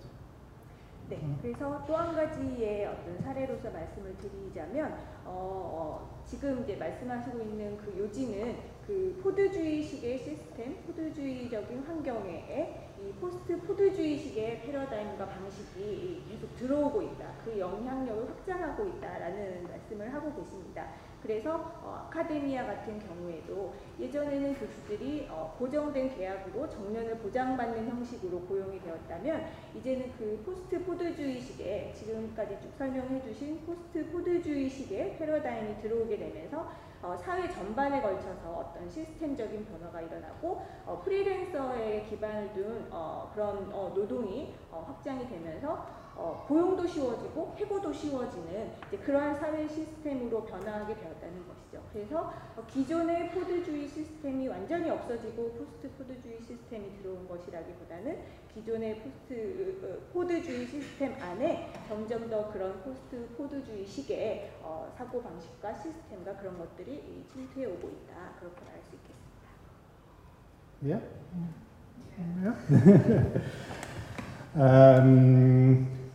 Back to globalization, I think the most important thing of being connected over our world is also that everything is speeding up. I think that's the most important characteristic. We, for example, know of the financial crisis in 2000, at the end of 2007. What was the difference of this financial crisis with the same world crisis in 1930 was that the crisis of 1930 started in the United States, and it was only 3 months later in Europe. Now it was immediately everywhere because stock markets were connected via the internet. When it comes 3 months later, it's very important, you can prepare. You can already foresee things. And this is also what is happening, I think, everywhere, also in the art world, etc., is the speeding up. We have to be there. This artist, no, we have to have it. This kind of, speeding up constantly. And it is because we are connected. That's again the relationship between time and space. Because our places are connected, we're speeding up. 네, 그래서 이제 그 억압적 자유주의의 세계화가 예술계에 끼친 영향을 보기 위해서 그 글로벌라이제이션에 대해서 잠시 설명을 했습니다. 그래서 잘 아시다시피 마셜 맥루런의 지구촌이라는 개념, 이 시간과 공간이 줄어들어서 서로 먼 곳에 떨어져 있는 사람들도 동시에 같은 생활권에서 삶을 영위할 수 있는 그런 시간과 공간의 줄어듦, 그리고 앞서 말씀드린 것처럼 즉각적인 시간, 이 모든 것이 세계가 연결되어 있기 때문에 가능한 것이고요. 특히 특히나 이제 모든 일들이 이 가속화되었다는 점을 들 수가 있겠습니다. 그래서 예를 들어서 그 세계에 불어닥친 어떤 경제 위기의 두 가지 예를 들어주셨는데요. 1930년대에 일어났던 경제 불황, 세계 경제 불황, 그리고 2007년 후반에 일어났던 세계 경제 위기를 비교해 본다면 1930년대에는 미국에서 먼저 그 경제 위기가 닥치고 3개월 후에 그 같은 경제적인 문제들이 유럽에서 발생했다고 합니다. 그러나 2007년에는 이 모든 국가들이 세계 곳곳의 모든 국가들이 동시에 이 경제 위기를 경험할 수밖에 없었던 것이고, 이는 바로 주식시장이나 모든 분야들이 서로 연결되어 있기 때문입니다. 사실 3개월 후에 일어나는 그런 위기나 재앙이라면 얼마든지 예측해서 준비할 수가 있지만, 지금의 환경에서는 그것이 사실상 불가능해질 만큼 모든 일들이 빠르게 동시에 일어나고 있다는 것입니다. 예술계도 마찬가지입니다. 예술가들이 서로 다른 지역에 있다 하더라도 지구 저편의 아티스트들이 무엇을 하고 어떤 일을 하는지 그것을 동시에 알 수 있고 그에 맞춰서 나도 움직여야 되는, 속도를 내야 되는 그런 환경이 구축이 된 것입니다. So now the effects on the art world itself is some things you definitely already know or heard about is strong commodification, but especially mediatization. Artists need to be in the media, and what is very interesting about this is also that the media, mainstream media, make their own artists. It's very interesting. For example, the world well-known Belgian painter in Belgium is not Luc Tuymans. It is Sam Dillemans. Nobody knows in the international profession because those Flemish media make their own artists. They cultivate very interesting also, still this very romantic view of the painter, etc. So you get a very interesting parallel system, and you could say it's parallel, but it influences, of course, enormously what happens in, let's say, the professional art world. So media make their own stars and their own artists. That's one thing. Effect of the strong power, especially of media in this global system. Second thing, what you see is, I think it's very interesting, and it happens again from the 70s and 1980s on, is what I call the denationalization of artistic groups. When you look at them, and even in the 80s, we talked, for example, about Neue Wilde. Neue Wilde comes from Germany. We talked about pop art. Mainstream comes out of the United States. We talked about Arte Povera. Arte Povera in the 70s comes from Italy. This completely disappears. When you last thing what I heard was the international installation art or something like that. That's from where does it come? So you see a huge, there's no problem at all, but you see a kind of denationalization of artistic movements, artistic groups in this global process. Again, a kind of homogenization, where international artists look at each other. But you, yeah, sorry. 이 세계화가 이제 예술계에 끼친 영향을 보도록 할 텐데요. 많이 아시다시피 뭐 예술의 상업화, 상품화가 있을 수 있겠고, 또 하나의 특징은 예술가들이 이 매체, 미디어에 노출되어야만 하는 그런 시대가 되었습니다. 그래서 이걸 이제 미디어화라고 지금 번역을 해 놓았는데요. 그래서 대중 매체에 노출이 되어야 되고 알려져야 되고 라는 그런 이슈들이 이제 등장을 하게 된 것입니다. 그래서 흥미롭게도 네덜란드의 예를 드셨는데요. 지금 많은 그 국제 미술계의 사람들이 잘 알고 있는 릭 타이만이 사실은 그 네덜란드 안에서 제일 유명한 작가가 사실은 아니라고 합니다. 그 지역 안에서 말하자면 대중매체에 의해서 만들어진 스타 아티스트가 따로 있다는 것이죠. What is the name of the Flemish artist? Some Dillemans, the not known artists. Yeah.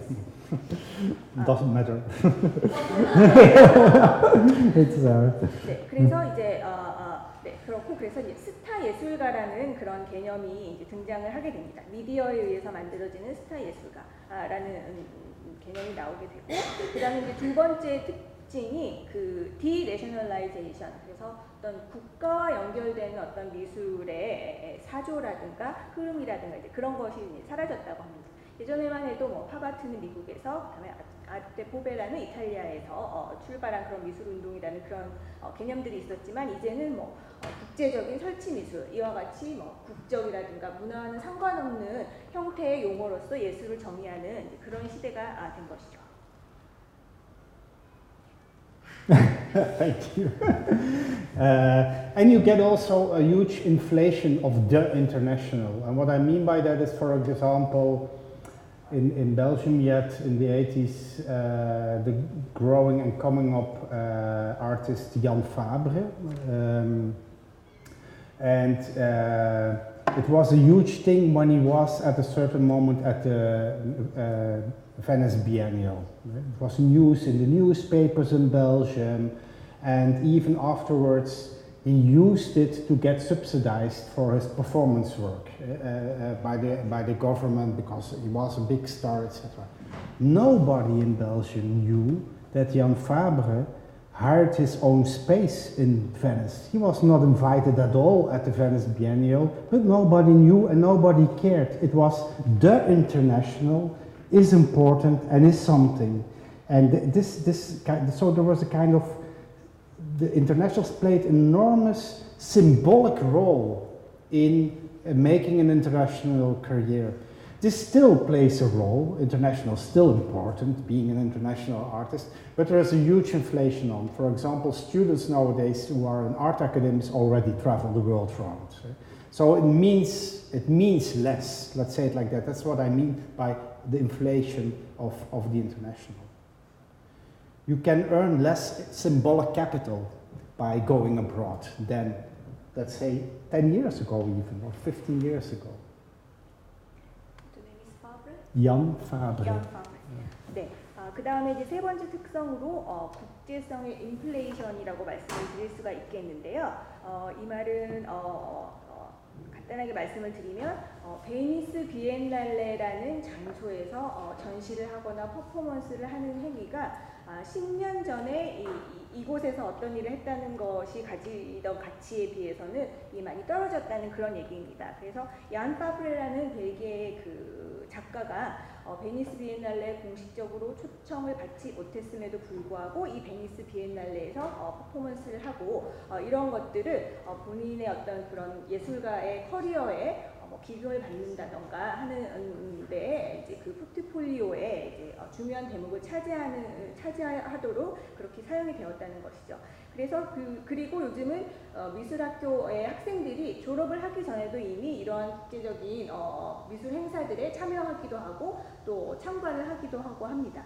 그래서 예를 들어 베니스 비엔날레를 예를 들었지만 이러한 그 국제성을 상징하던 어떤 상징적인 문화적 자본으로서 역할을 하던 이 미술의 행사, 미술의 어떤 그 제도가 10년 전에 비해서 그 상징적인 자본의 힘이 많이 낮아진 그런 인플레이션이 일어났다고 볼 수 있는 것입니다.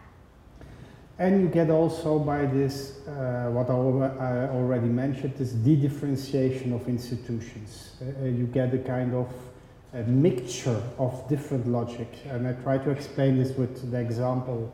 I repeat this because I have a red line of Guggenheim Bilbao again. First of all, Guggenheim Bilbao is an art museum. It still is about art, so it stays in this kind of value regime at one side.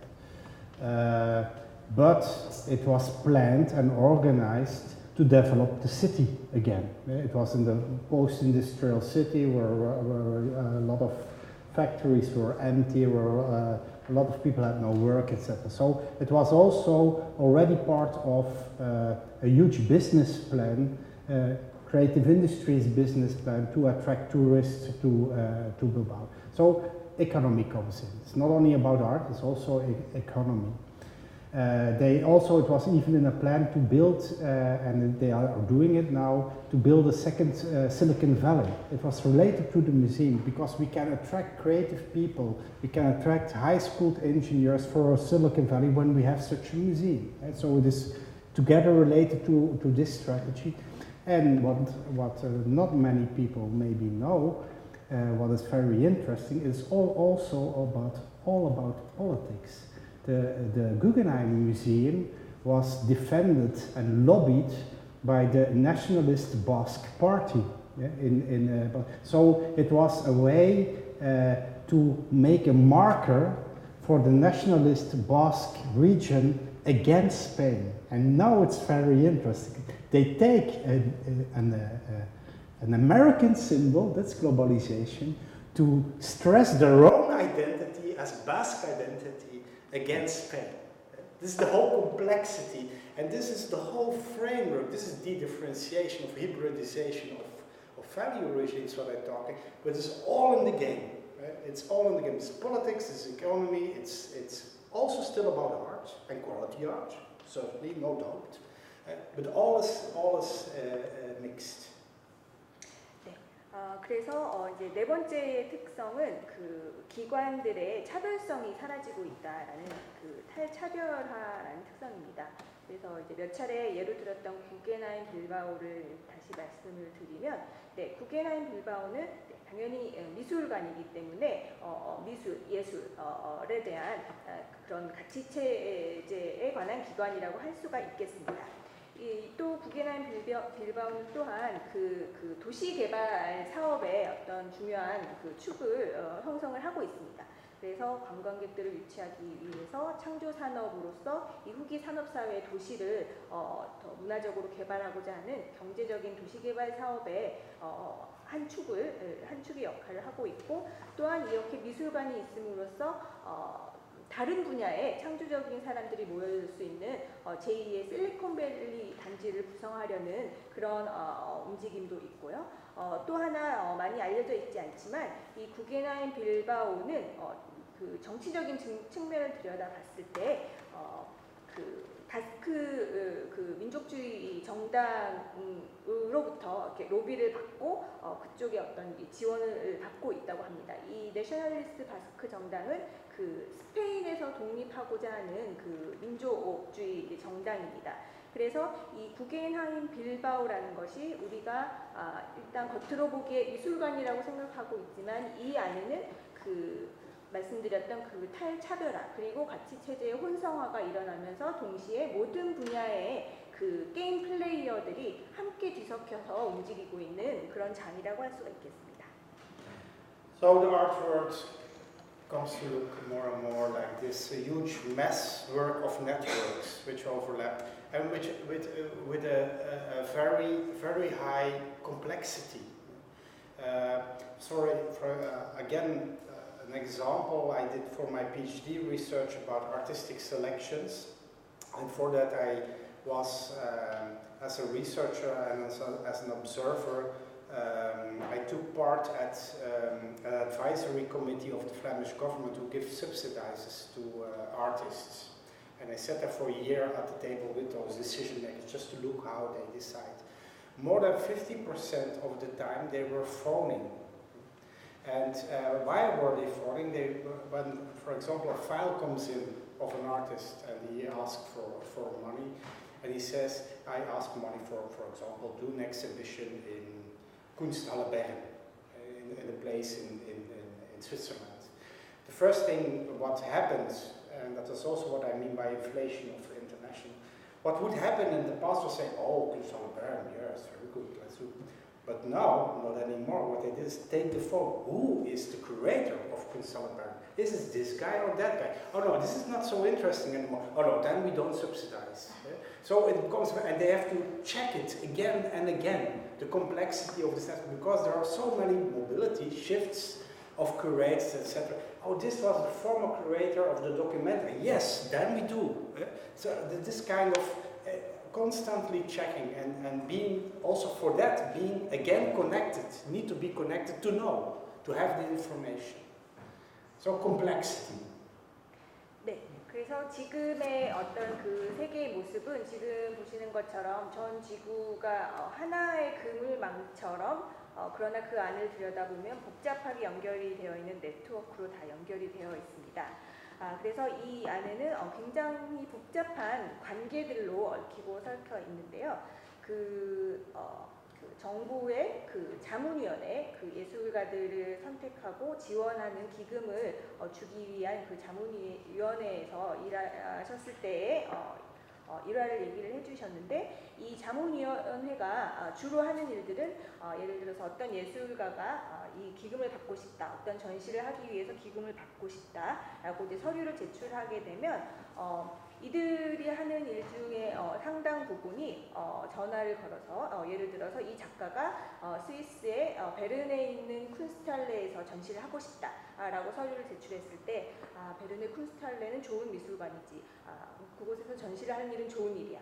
그런데 이 전시를 기획하는 큐레이터는 누구인가? 라는 이제 큐레이터는 누구인가, 이 큐레이터가 얼마만큼 유명한 사람인가, 또 어떤 전시에서 또 활약을 했는가. 예를 들면 이 큐레이터가 예전에 카셀의 도큐멘터를 담당했던 큐레이터다 하면 이 큐레이터는 유명한 큐레이터로구나. 그러면 이 전시를 지원해야 되겠다. 라는 이런 식의 결정의 프로세스가 일어난다는 것입니다. 그래서 이 전 지구적인 그물망으로 연결되어 있는 이러한 네트워크 상에서는 이 큐레이터나 아티스트나 혹은 수많은 그 미술계 종사자들의 이동성이 굉장히 높기 때문에 이러한 식의 프로세스가 일어날 수밖에 없습니다. So the art world becomes a kind of meshwork of a lot of sub-networks in which are still, of course, kind of cities quite stable or were stable. But even there we see evolutions. We know all, for example, that in the beginning of the 20th century it was Paris. Paris means almost nothing anymore in the art world nowadays, in the professional art world. It shifted all to New York, and New York is a quite stable place, maybe still, but becomes very expensive. London, the same thing, and artists go out. It was, and it still is, Berlin at the moment, when you look at from the European perspective, but it is losing its credits and it's shifting more and more to Brussels. So you see, they're quite stable, those places, for 10, 15 years maybe, but there are also changes, and I think this movement goes faster and faster, of those stable points in this thing. Then you have also temporary places, like Kassel. What is happening in Kassel when there is no documenta? You don't need to be there. But also what is happening in Basel in Swiss, when there is no art fair? Nothing. It's a dead city, for artists at least. So there are also temporary focus points who are much related, of course, to biennials, etc.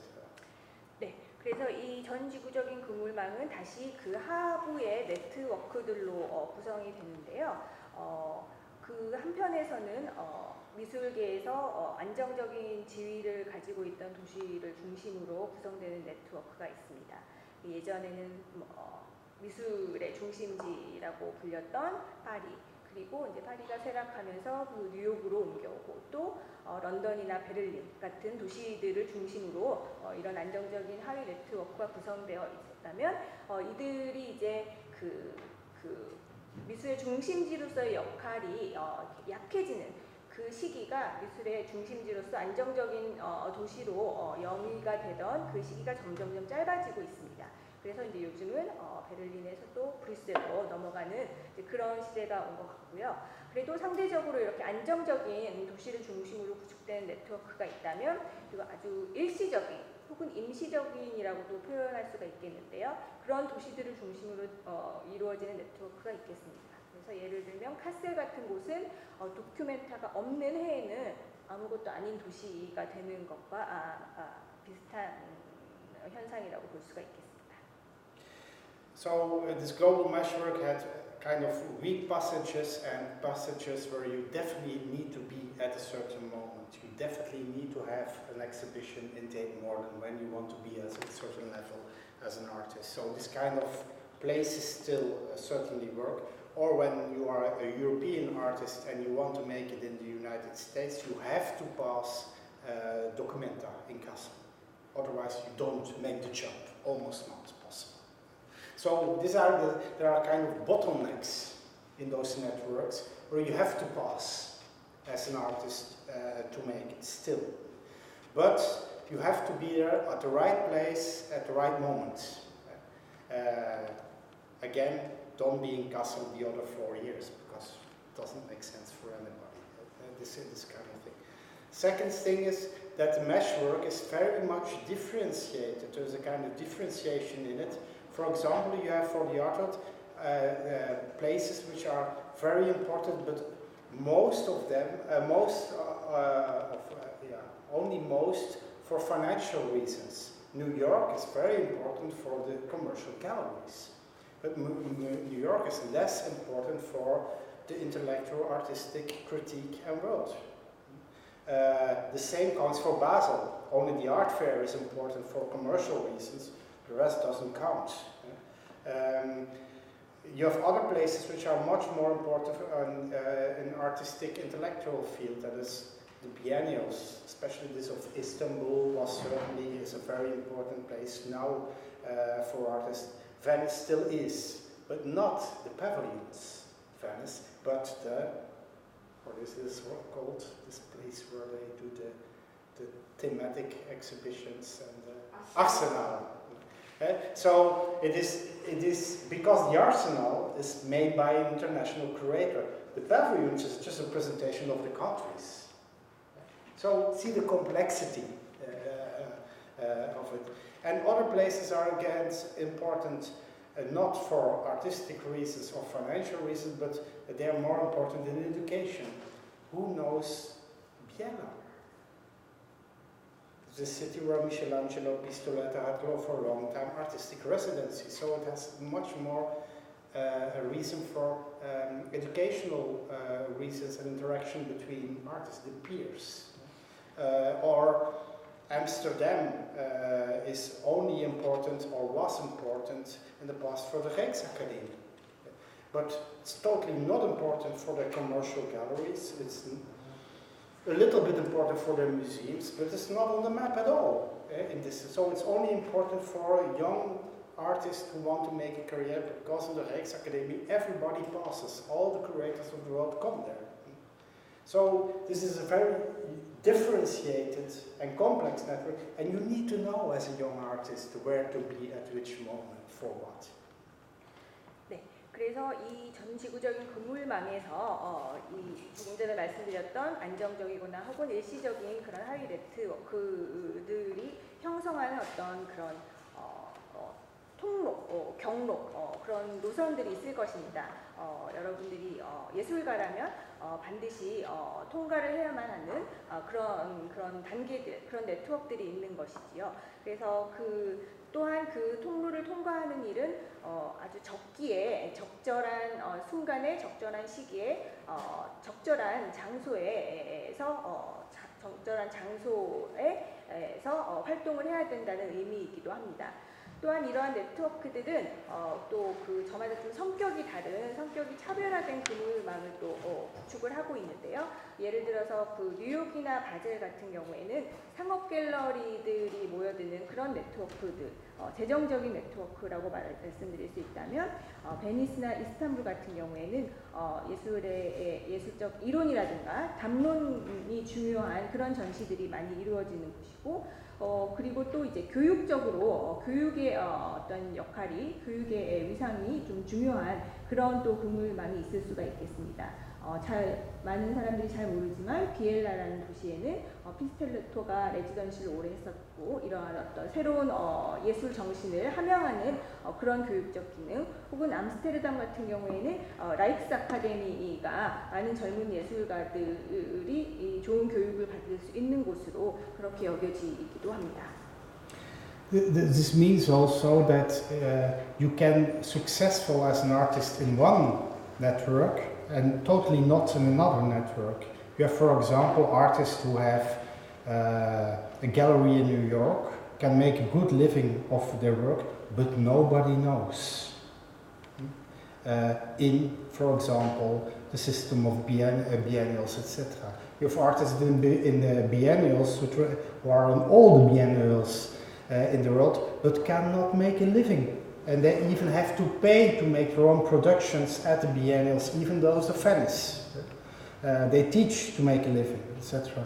And they are quite successful. They are very successful in the biennial system, but they are not successful in a financial way.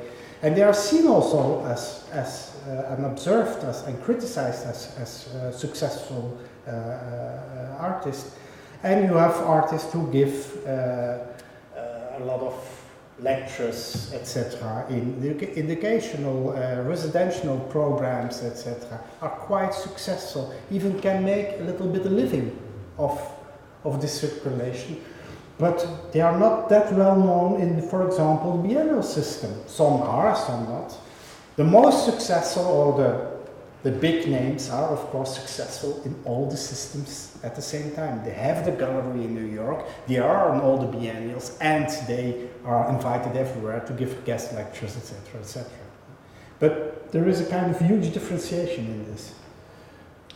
네, 그래서 지금 말씀드렸던 이런 서로 성격이 다른 네트워크들이 서로 얽혀 있기 때문에 그 예술가들이 이 모든 시스템에서 성공을 거둔다는 것은 쉬운 일이 아닙니다. 예를 들어서 뉴욕의 상업 갤러리 그 업계에서 성공을 거둔 화가라고 해서 성공을 거둔 아티스트라고 해서 그 사람이 비록 이 상업적으로 성공을 했기 때문에 먹고 사는 데는 지장이 없다 하더라도 이 작가는 비엔날레라는 그런 미술계에서는 누구도 알지 못하는 작가일 수도 있습니다. 마찬가지로 비엔날레 쪽에서 성공을 거둔 작가일지언정 이 비엔날레에서의 성공이 반드시 이 작가가 풍요롭게 살 수 있다. 경제적으로 그것을 보장해 주는 것은 아닙니다. 또 교육적인 분야에서도 마찬가지일 것입니다. 작가로서 아티스트로서 성공을 거두지 못해도 가르치는 일, 미술 교육을 하는 일에서 성공을 거두어서 그 분야에서 뭔가 더 이름을 알리는 그런 작가들이 있는 것이지요. 그래서 이 서로 다른 차별화된 시스템의 작동 방식 그리고 수사에 따라서 이 작가들의 성공은 서로 다르게 평가가 될 수 있고 아주 국제적으로 유명한 빅 네임들은 이 모든 시스템에서 성공을 거둔 작가라고 말씀드릴 수가 있겠습니다. Okay, I'm a little bit doubting if I will go further or not. I don't know. It's 8 o'clock, but maybe it's, I don't know. Because what I want to do now is in fact describe how the art world responds to this. And the first step is how art schools respond to this new global situation, this post-political situation. Second step is how institutions, museums respond to this. And the last one is one response of response of artists themselves who try to sometimes get out of the art system or the regular art system and make community art. Maybe I was doubting I can still do art schools now, today, and I will finalize with art museums and community art. But when you say it's too late and we have still maybe a lot of questions, I can try also to do those 3 tomorrow or skip one. 네, 이러한 변화에 예술계가 어떻게 대응하는가를 보려고 하는데요. 그러니까 예술 학교들의 교육기관들의 대응, 그 다음에 미술관들, 비엔날레를 포함한 미술관들은 어떻게 대응하는지, 또 예술가들이 커뮤니티 아트, 공동체 미술이라는 형태로 어떻게 대응하는지를 좀 짚어보려고 하는데요. 지금 이제 시간이 8시가 다 되어서 오늘은 예술학교들 부분만 다루고 나머지 2 부분을 내일로 미룰 수도 있겠고, 아니면 여러분들 질문이 많으시거나 그러시면 아예 내일로 모두 미룰 수 있겠고, 의견을 좀 물어보세요. It's up to you.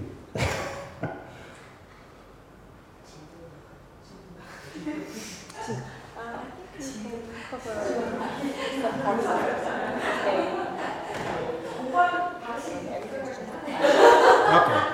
So you agree that I go on for half an hour? And then we can do art schools. And then definitely I can do tomorrow institutions and community art and come around the world. I don't have to skip anything, I think then. Yeah, but it's also late. And maybe I want to know more. Yeah, yeah. Maybe you can do something like that. That's their experience here. Sure, okay. But I will relate it to the subject of art schools, and we try to do it in a different style already. 네, 우선 예술학교들 부분을 다루도록 하겠습니다. So, first of all, art schools and how they developed the last, let's say the last 10, 15 years, but it depends on where you were. For example, they developed already much faster, I have to say, in the Netherlands than in Belgium, and there are two countries near to each other. The situation can be completely different here, so that's already a question. But I will explain how it changed, definitely in the Netherlands, and then I want to hear from you what your experiences are of art academies, etc. here. 네, 그래서 이제 교육기관들의 변화, 지난 10년에서 15년간 일어났던 변화를 얘기를 하려고 하는데요. 네, 물론 지금 얘기를 드리는 것은 그 네덜란드와 벨기에의 그 사회 환경에서 일어났던 변화를 말씀드리는 것입니다. 당연히 한국에서의 변화는 그 시기도 다를 수 있고 변화가 일어난 정도도 다를 수 있을 것입니다. 그래서 먼저 이제 그 네덜란드, 벨기에의 말씀을 드리고 또 여러분들의 의견을 들어보고 싶습니다. And I try to explain this by a specific tension in art schools, which is going on already or started already, I think, from the 70s again, the same time period, and that is what I call the tension, very blunt, between practice and theory. There was always, already from the 70s, but let's say it in the 70s, certainly I know it from Belgium, but also in the Netherlands, art schools and art academies were very much practice orientated. That means you had the studios where you work with the master and you learn to draw, for example, or you learn to paint, and that was it.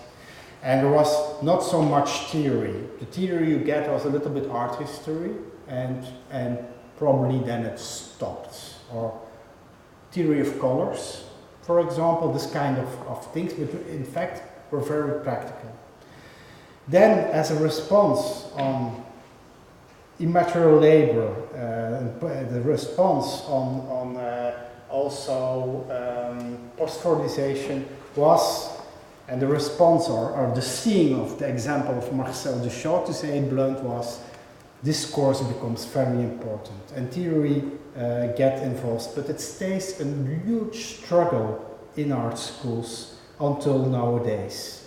I know even one example, I think it is St. Lucas in Brussels, where was at a certain moment in the beginning of the 90s a separate teacher's room for the theorist artist and the practical artist, because they were always in fight with each other. So there is always a kind of tension. Is it about theory? And the practical practical teacher said, "Oh, this theory, it's nothing to do with theory at all." Most of them, certainly at the end of the 70s, were frustrated artists who didn't make it in the art world, and said it is all about drawing. It's not about theory. And you had those theorists who didn't nothing at all about how to draw a drawing.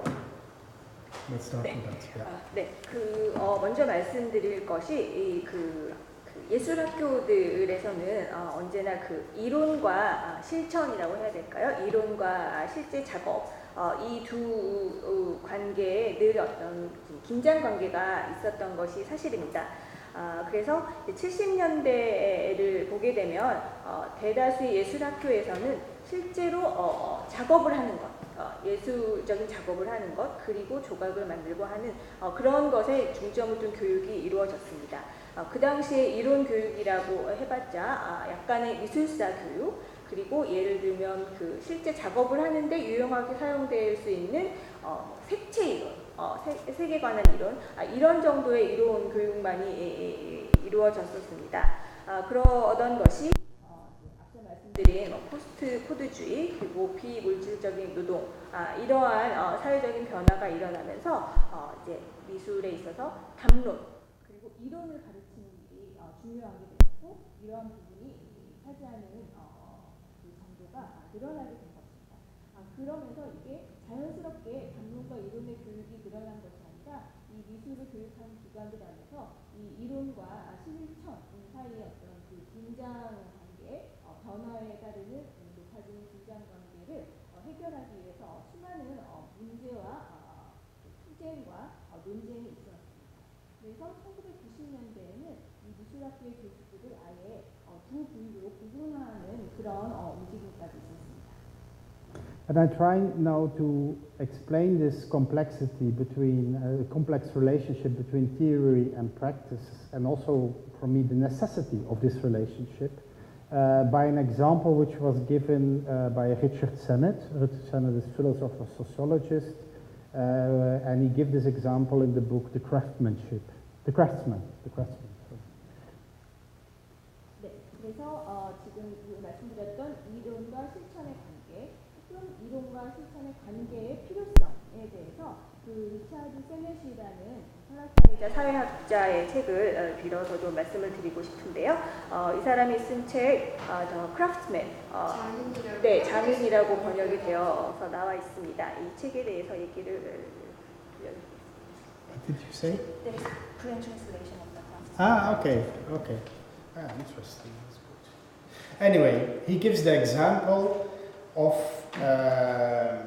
the philosopher Wittgenstein in this book, who was at his time already well-known philosopher, but he was also a huge fan of a typical architectural style which is called New Realism. New Realism is this kind of buildings where you have no ornament anymore, which is just straight. A little bit in the Netherlands, you had also the new style, this related to this kind of construction.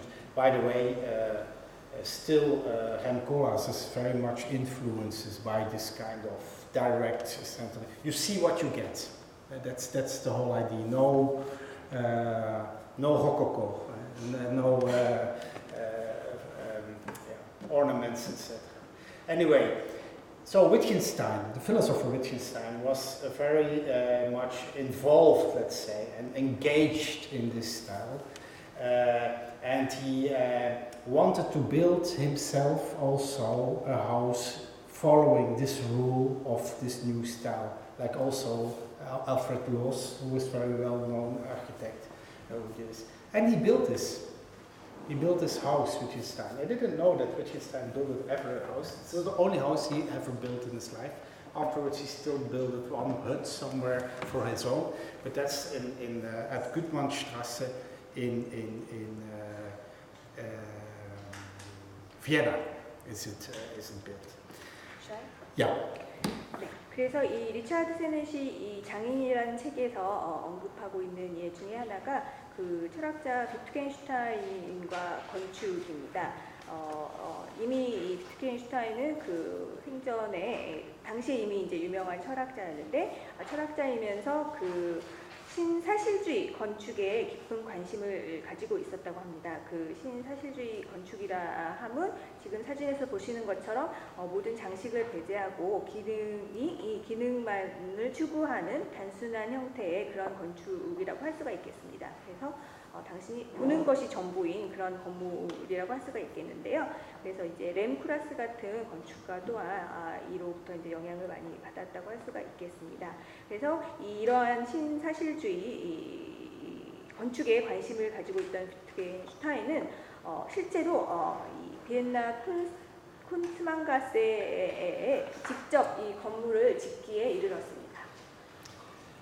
So Wittgenstein followed the rules of New Realism to build this house, literally, even in that sense, in an extreme sense, that when he came at the spot when they were building the house and the roof was already on the house, he saw, oh no, the roof is too low for the style of New Realism. It has to be composed. They had to break it off and make it higher, 1 meter higher. He had the money for it. He had a huge heritage to do this. So he could follow exactly the rules for building the house. But afterwards, when the house was finished, he was completely not satisfied. And what he said about this house is, this house has good manners, but it's lacking primordial life. You cannot make a living in it at all. You can live in it, but it has no thrill of life at all. That was his frustration of his own building. 네, 그래서 이 비트겐슈타인이 건축가의 도움을 받아서 이 집을 지으면서 그 신사실주의 건축의 어떤 엄격한 규칙을 따라서 정확하게 이 건물을 지었다고 합니다. 지붕의 높이라든가 그런 것들을 정확하게 맞추어서 건물을 지었는데 이 건축이 끝나고 나서 비트겐슈타인은 실망을 했다고 합니다. 그래서 이제 그 비트겐슈타인의 표현으로 하자면 예의 바르게 단정하게 지어진 집이지만 그 안에는 어떤 원초적인 삶이 결여되어 있다. 그래서 그 안에 살 수는 있지만 사는 것이 가능하지만 어떤 삶의 어떤 그런 원초적인 정기랄까 생기랄 같은 것을 느낄 수 없는 형태의 건축이라고 이제 느꼈던 것입니다. And he was very jealous on Alfred Loos, who built also a beautiful house. I will show a picture in the next slide, which is called Villa Müller in Vienna also, which in the eyes of Wittgenstein were thrilling with life. It was full of life, but it followed the same rules to build this kind of new realist house style. 네, 그래서 이 비트겐슈타인이 부러워했던 그 건축물이 그 아돌프 로스의 빌라 뮬러라는 그 건축물이었습니다. 똑같이 그 신사실주의 건축 양식의 규칙에 따라서 지은 건물이었음에도 불구하고 이 로스의 빌라 뮬러에는 뭔가 이런 조금 전에 말씀드렸던 그 생기가 넘치는 삶의 원초적인 기운이 넘쳐나는 그런 건축물이라고 비트겐슈타인은 보았던 것입니다. So the question which Richard Sennett then poses is, what's the difference? What makes the difference between those two who follow the same rules, same style, but there is a huge difference between those two houses? 네, 그래서 리차드 세넷은 이 책에서 이 로스의 건축물과 비트겐슈타인의 건축물의 차이를 만들어낸 이유가 무엇일까? 같은 신사실주의라는 양식의 규칙을 따라서 지은 건물인데 이러한 차이가 일어난 이유는 무엇일까라는 질문을 던졌습니다. Well, the difference is the practice of both. Wittgenstein made the plan of the house and give it to somebody to build. He never showed up the spot, only at the end when it was finished he said the roof has to be higher. And Loos went every day. And he even changed the drawing of the house. When, for example, he saw that the light came in another way, he changed and moved the interface of the windows, etc. So day by day he changed things. So what's the difference? Loos had the theory in his fingers, and that's the huge difference between just giving an example of a theory and making an artwork and really having the theory incorporated in your life. And that's, I think, a huge misunderstanding which works until now. We see a lot of exhibitions and made by curators which are just an illustration of a good idea, but which are not art at all. 그래서 이 리차드 세넷은 이 두 건축물의 차이가 일어난 것은 바로 프랙티스, 실제로 실행한 작업의 차이가 있었기 때문이라고 보았습니다. 비트겐슈타인은 이 건축물을 설계하고 그 맡긴 건축가에게 맡기고 한 번도 그 건물이 지어질 때 그 현장에 와보지 않았다고 합니다. 그러나 반대로 로스는 매일매일 그 건물이 올라가고 있는 부지에 와서 때로는 도면의 변경을 가하기도 하고 시시각각 달라지는 창문으로 들어오는 빛을 관찰을 하고 그를 또 건축에 반영을 하고 매일매일 어떤 그 건축에 자신의 어떤 생각하던 이 이론과 그런 이상들을 구현하기 위해서 이제 실행을 했다는 것이죠. 그래서 theory in his fingers, 그래서 이론을 그냥 관념적으로 머릿속에서만 생각하는 것이 아니라 실제로 실행을 하는 그런 차이가 있었다고 본 것입니다. 이러한 로스와 비트겐슈타인에 의해서 볼 수 있는 것은 이제 오늘날의 많은 전시에서도 문제를 좀 찾아볼 수가 있을 것 같습니다. 오늘날의 많은 전시가 실상 들어가 보면 이론이라든가 이론적 개념을 예시하고 있을 뿐이지 실제 거기에 진정한 예술은 없다는 것입니다. And that's what I call praxis. So not practice, but praxis with an X in Latin letters. It is really the embodiment of theory in your practice. And I also use most of the time a quote to explain this of Pierre Bourdieu. He explains this the same thing about doing research, that it is a kind of praxis. It's not only, he says, theory without empirical research is empty. That means you can write beautiful theories, but without there's a real touch with the real world, it's empty. It's a cloud somewhere.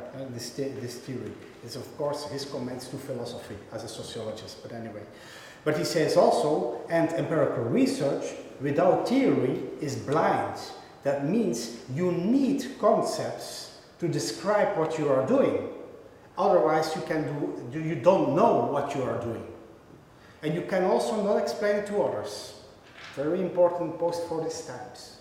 But especially you need concept and you need theory to analyze your own practice and also to make progress in your own practice, to see what you are doing. And that's why you need theory. 네, 그래서 지금 여기서 사용하고 있는 단어가 practice가 아닌 praxis라는 단어를 사용을 한 것입니다. 이 말은 그 이론이라든가 아이디어의 embodiment라고 말씀을 하셨는데요. 그러니까 바디를 부여를 하는 것입니다. 이론의 실체를 실체를 부여하는 그런 행위가 바로 이제 프랙시스라고 할 수가 있겠는데요. 이러한 얘기를 할 때 자주 인용하는 것이 피에르 보르디에의 지금 말씀하신 저 인용구입니다. 그래서 어떤 현실에 대한 어떤 실증적인 조사 없는 이론은 텅 빈 것이며, 또한 이론이 없는 실증적 조사는 블라인드, 눈이 먼 것이다. 이 눈이 먼 것이다라는 말은 개념과 이론으로 네가 하고 있는 실증적인 조사를 설명할 수 있어야 된다. 개념이나 이론이 없으면 네가 지금 무엇을 하고 있는지 알 수가 없는 것이다. 특히나 이런 포스트 포드주의 시대에 말로 설명해야 하고 설득해야 하는 시대에는 이론을 결여한 실증적 조사는 눈이 먼 것이다 라는 말을 했다고 합니다. But theory is very important, I think, and becomes more and more important to define also what you're doing. Since modern art, when you claim as an artist that you only make art when you make something new, only then you are defined or labeled as an artist in the professional art world. That means also that you have to point with concepts what you are doing. And you have to explain and argue again and again, and that's why theory becomes important. So don't make a misunderstanding, it's not a plea what I do for only practice. Theory is important since modernity. Now it comes, I think, this struggle between practice and theory was a struggle, I said already, in Belgium certainly, but also in the Netherlands, starting from the 70s. Theory came in. They saw that it became more relevant, and even students asked for more theory because they saw it was relevant in the professional art field, and you get a huge fight about this in art school. First question, do you recognize this also for art schools or art academies in Korea? 네, 이렇게 말씀을 드렸다고 해서 이론이 중요하지 않다고 말씀을 드리는 것은 아닙니다. 근대의 예술 이래로 예술에는 언제나 이론과 개념이 중요했습니다. 그래서 새로운 것을 창조하고 이것을 개념과 이론으로 설명하고 논쟁할 수 있어야 하는 것이 바로 오늘날의 예술이고 아주 중요한 부분입니다. 그러나 이 이론과 실천 사이의 긴장 관계가 그 네덜란드나 벨기에 사회의 예를 보게 되면 상당히 그 안에서 일어났던 그 격렬한 투쟁이라든가 싸움 싸움이라든가 논쟁이라든가 그런 것들이 계속 되어 왔었고 그것은 아까 말씀드린 것처럼 70년대에 이미 이제 시작이 되었다고 할 수 있겠습니다. 그 실제적인 작업에 초점을 맞춘 미술 교육에 만족하지 못하는 학생들이 그 당시 심지어 먼저 보다 좀 이론적인 교육을 요구하기도 했었다는 것이죠. 그래서 이제 먼저 질문을 던져보고 싶으시다고 합니다. 한국의 경우는 어떠한지 이 이론과 실제 작업 사이의 관계라고 해야 할까요? 경험하셨던 사례라든가 그런 얘기를 좀 들어보고 싶다고 하십니다.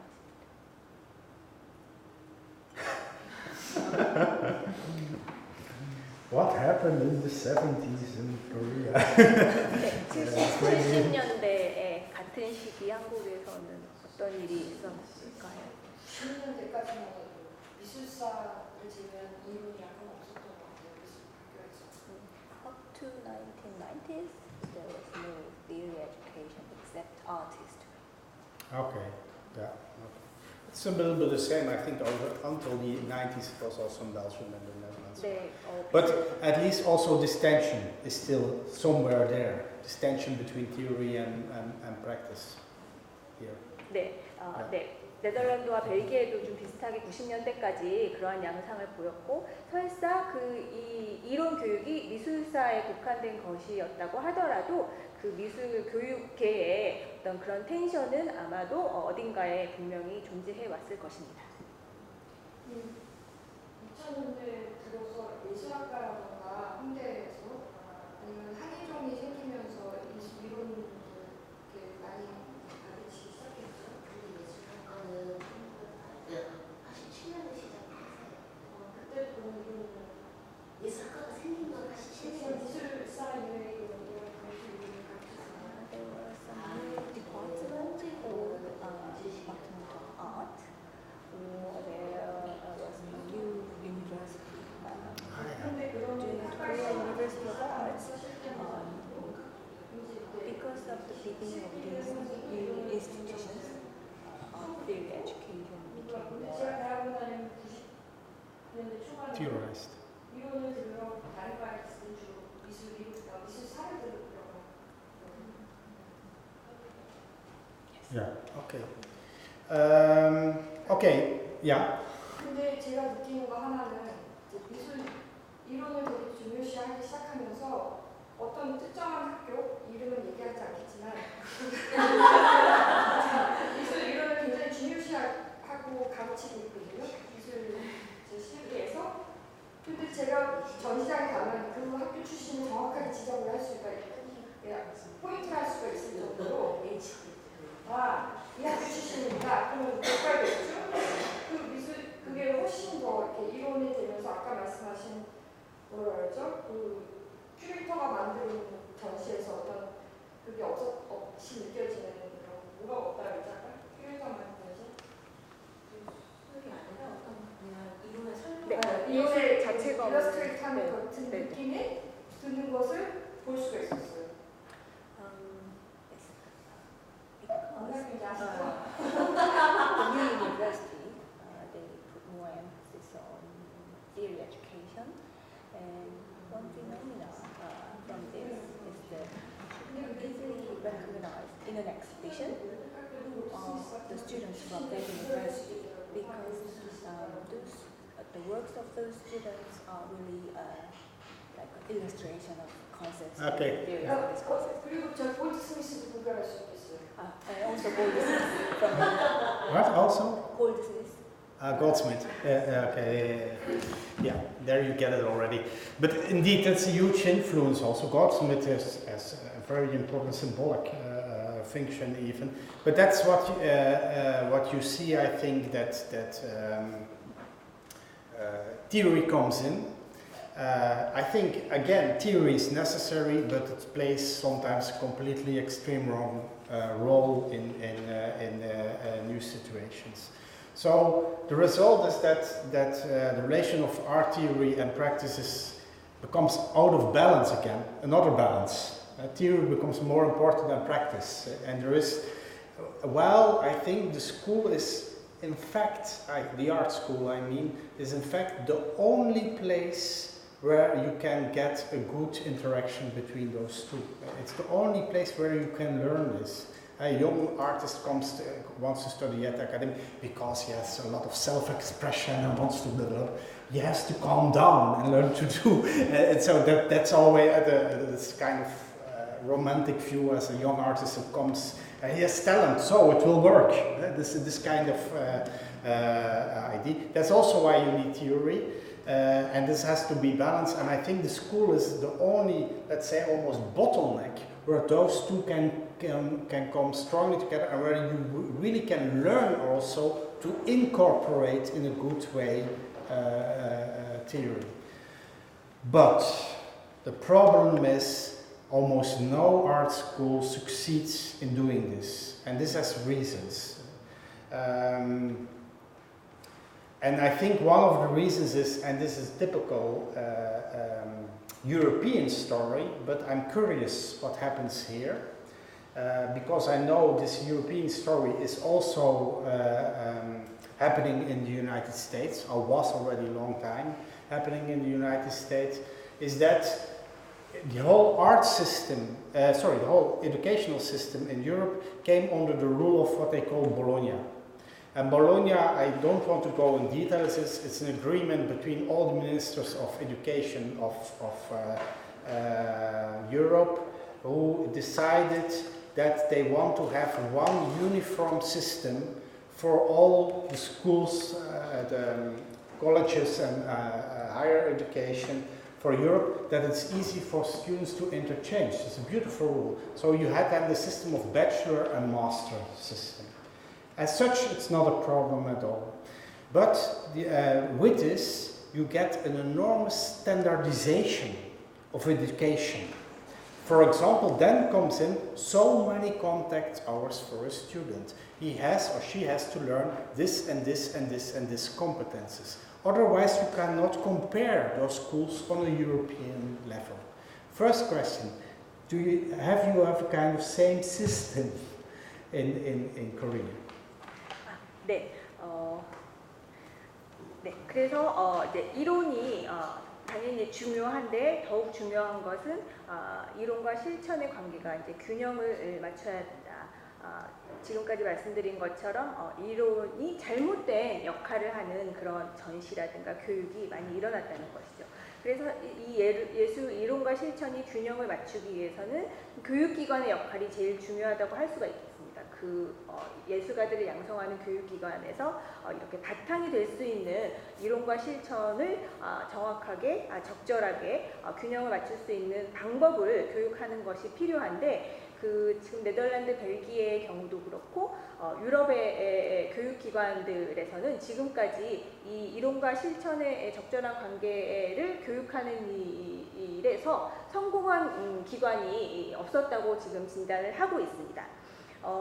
이것은 1990년대 말에 이루어졌던 EU 국가 간에 체결되었던 볼로냐 조약에 의한 것이기도 한데요. 이 볼로냐 조약이라는 것은 EU 국가 간에 석사 학위를 그 학위를 주는 교육 제도를 말하자면 통일을 해서 학생들이 자유롭게 다른 나라에 가서 공부를 하고 거기에서 받은 학사 학위를 우리나라에서 받은 학사 학위와 똑같이 인정해주는 그러한 이제 협약입니다. 그러한 협약을 맺어서 학생들이 자유롭게 이제 공부를 할 수 있도록 한 건데 이 상황 놓고 보자면 굉장히 좋은 아름다운 제도입니다. 그런데 이 볼로냐 조약에 따라서 이 교육이 진행됨으로써 이 교육의 내용 자체가 획일화되는 이제 문제점이 나타났던 것입니다. 이 서로 다른 국가가 문화 간에서 받은 교육이 통일되게 인정이 되기 위해서는 그 안에서 가르치는 내용들이 그 각 국가에서 따로 받는 교육하고는 뭔가 다른 굉장히 다양한 능력들을 함께 가지고 있어야 서로 학생들이 비교가 되고 평가가 될 수 있기 때문에 이 교육 자체가 획일화되는 문제가 이제 나타나게 된 것입니다. 그래서 이제 질문은 한국에도 이러한 볼로냐 조약 같은 뭔가 어떤 일관되게 적용되는 전체적인 그런 시스템 그런 것들이 있는지 물어보셨습니다. 없지 않나요?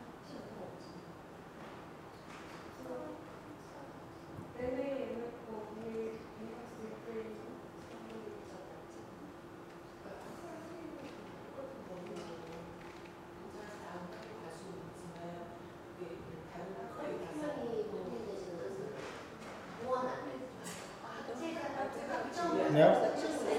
Okay. But, okay. That's already good to know.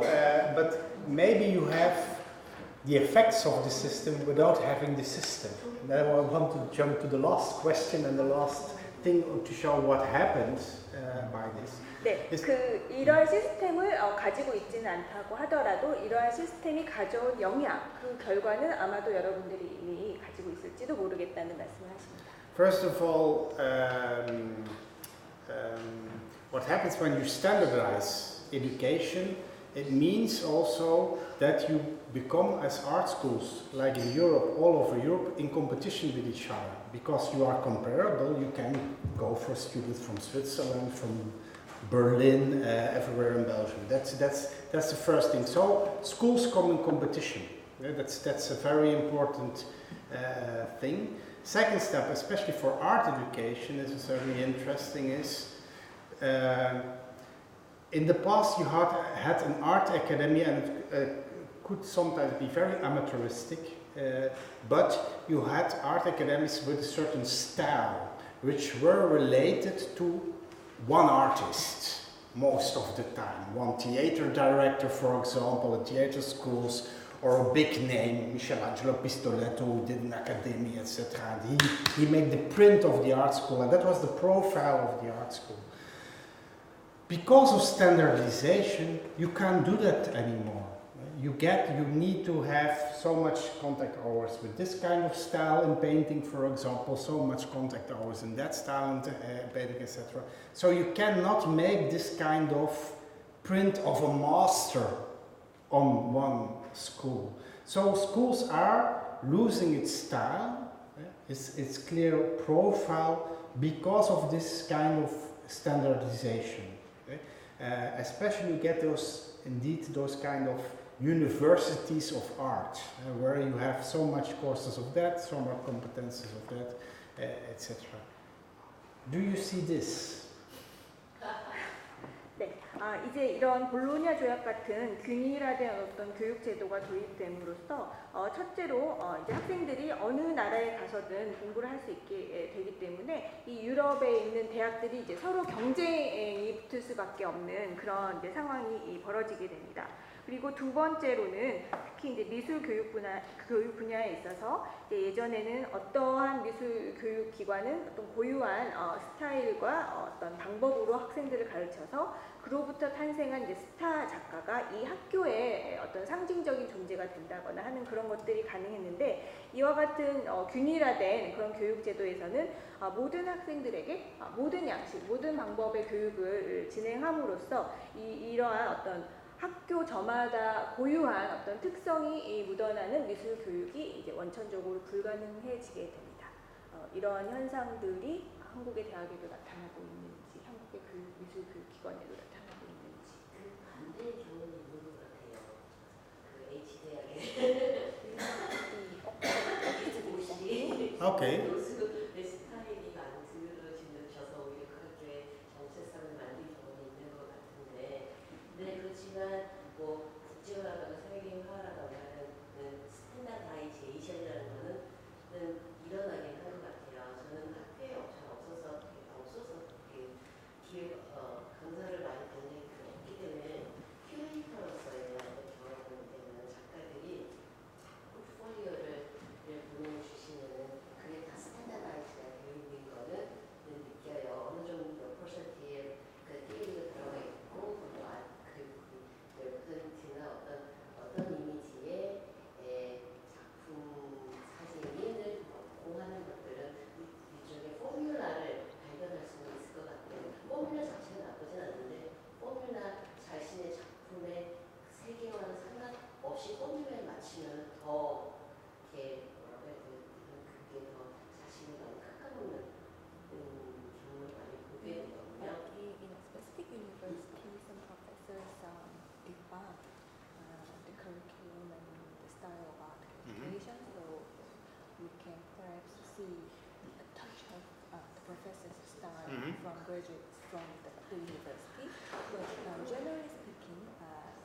later, you can see standardization of artistic practice when she looks at portfolios submitted by artists. The portfolios are really formatted style, how to present their own work in a certain style.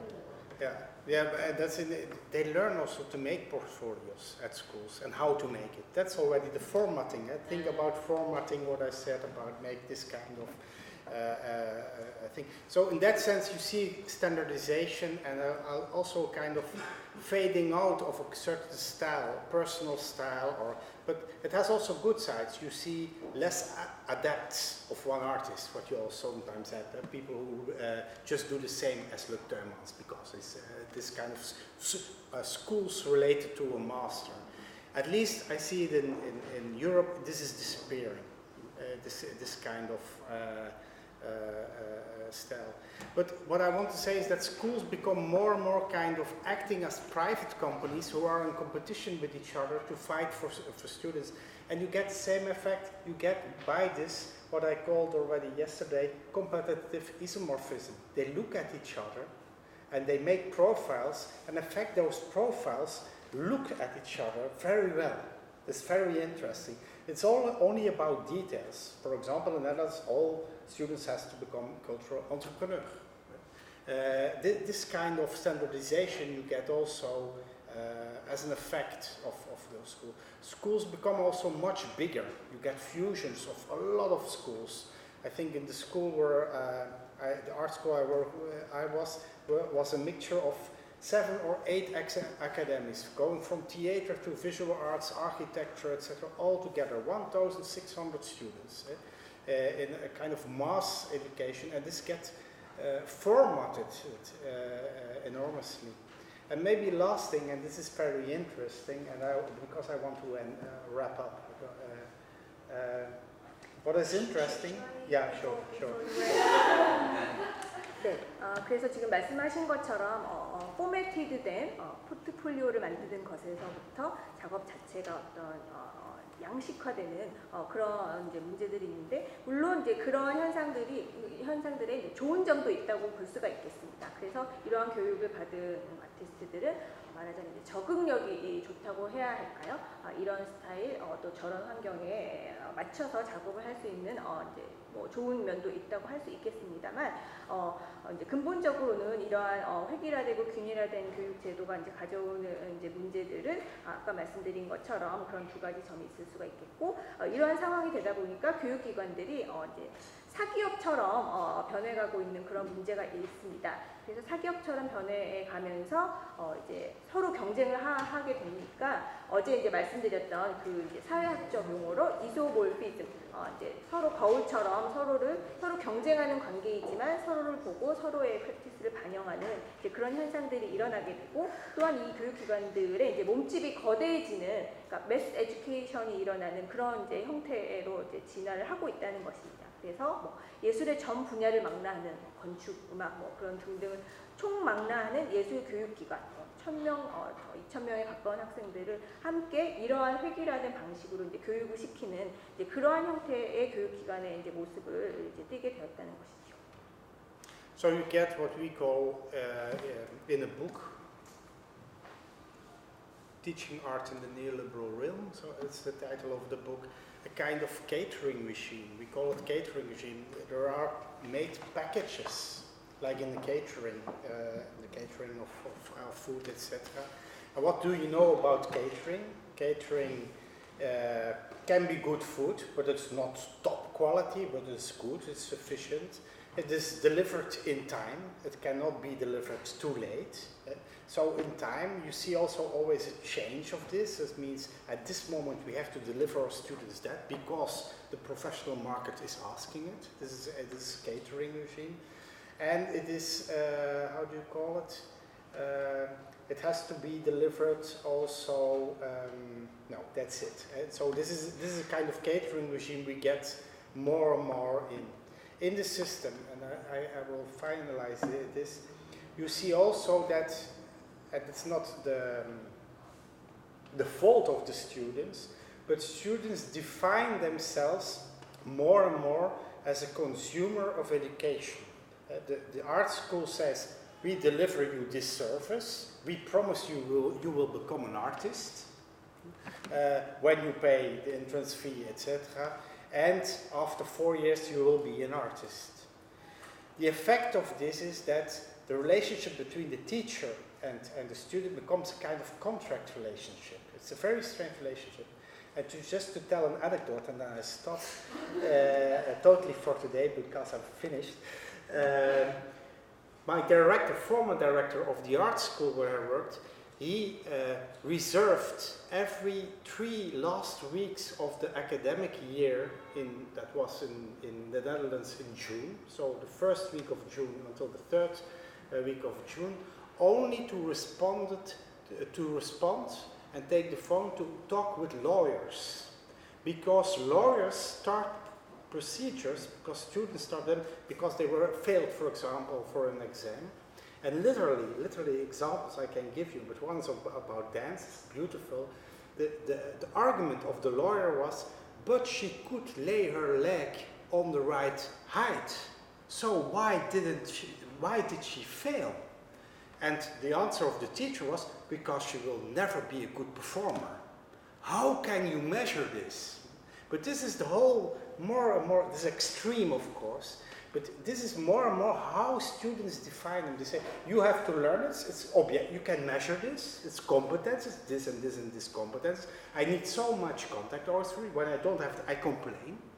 And this is a kind of formalized relationship you build up, in which also teachers don't dare to take risks anymore, to do something strange or weird in the system. And so this whole system is formalizing enormously. 네, 그래서 이제 그 파스칼 길레의 책 중 하나인 그 신자유주의 시대의 예술 교육, 이 책의 이제 제목이 케이터링 레짐입니다. 그래서 이제 케이터링이라 하면 어떤 행사가 있거나 할 때 음식을 준비를 해서 이렇게 서비스를 해주는 그런 것을 말하죠. 그래서 적당히 좋은 음식을 패키지화해서 고객이 요청하는 시간에 맞춰서 이제 서비스를 해주는 케이터링 레짐과 같이 이제 오늘날의 미술 교육이 변질되었다라고 이제 설명을 하는 그런 책입니다. 그래서 이제 시장에 미술계라는 시장이 이러이러한 요구가 있으니 이에 맞는 케이터링 서비스를 학생들에게 제공하는 것이 이제 오늘날의 미술 교육기관이라는 것이죠. 그래서 이러한 환경에서는 학생들이 이제 교육의 이제 소비자로서 이제 정의가 되게 되는 것이고, 이렇게 된다는 것은 결국 교수와 가르치는 사람과 배우는 학생의 관계가 일종의 이제 계약 관계가 된다는 이제 뜻이 되는 것입니다. 그래서 이제 좀 극단적인 예로서 지금 이제 계신 학교에서는 그 이제 학교의 이제 디렉터가 그 이제 학년이 끝나는 맨 마지막 세 주를 전적으로 변호사와 그 이제 의논을 하는 시기로 항상 이제 정해둔다고 합니다. 그래서 이 교육 과정의 디렉터가 변호사와 나누는 이야기들은 이제 이런 류가 된다고 합니다. 어떤 학생이 과정에서 이제 실패를 했다. 학점을 못 받아서 이제 실패를 했을 때 이제 이 변호사의 논리는 이 학교에서 이러이러한 기준에 맞춰서 이러이러한 패키지로 교육을 제공을 했는데 이 학생은 왜 그 패키지를 받고 도달해야 되는 그런 교육의 수준에 도달하지 못하였는가?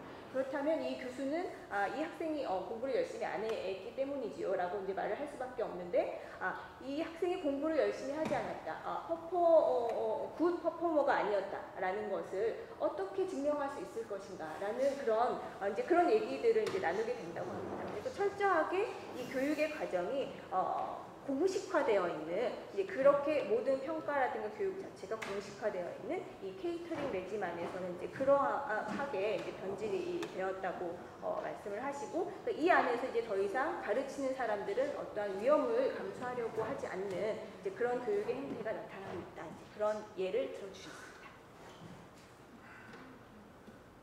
Yeah, in fact, I have to end with what does this do with the relationship between theory and practice? And I still, what is interesting is theory becomes more and more dominant in this system because theory is much easier to measure.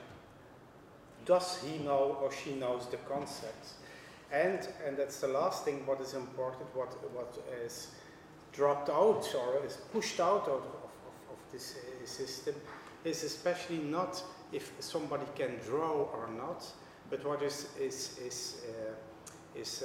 pushed out is this how do you call it, this very strange interaction zone of subjectivity in which you could say how you use the nomadic subject of the Leuze as an example in your work is exactly precise how you have to do it. And this is killed because you cannot measure that. And that's the place of the interaction, the good interaction between practice and theory. And this is pushed out because nobody can get a catch on that moment and that interaction. 네, 그래서 이제 덧붙이자면 이제 오늘날의 미술계는 사실 이론과 실천의 균형을 맞추는 것이 중요하지만 이론이 더 지배적인 그런 이제 미술 환경이 되었고 그 이유는 바로 이론이 상대적으로 측정 가능한 그런 대상이기 때문입니다. 이론이라는 것은 이론을 알고 있느냐, 모르느냐 이렇게 간단하게 측정할 수 있는 그런 대상이기 때문입니다. 그리고 또 하나 덧붙이신 것은 그 이론과 실제 작업, 실천이 균형을 이룬다는 것은 예를 들어서 뭐 들레즈의 노마딕이라는 개념을 작업에서 사용을 한다고 했을 때 그게 아주 정확하게 필요한 곳에 그 이론이 이 작업과 연결되어서 말해질 수 있어야 되는데 지금과 같은 이론이 지배적인 상황이 된 환경에서는 그러한 아주 세밀하고 정밀한 그런 이론과 실천의 균형점을 찾는 일은 이제 모두의 관심사 밖으로 밀려났다. 이제 그렇게 진단하고 있습니다. 저는 거기 전적으로 동의를 하는데요.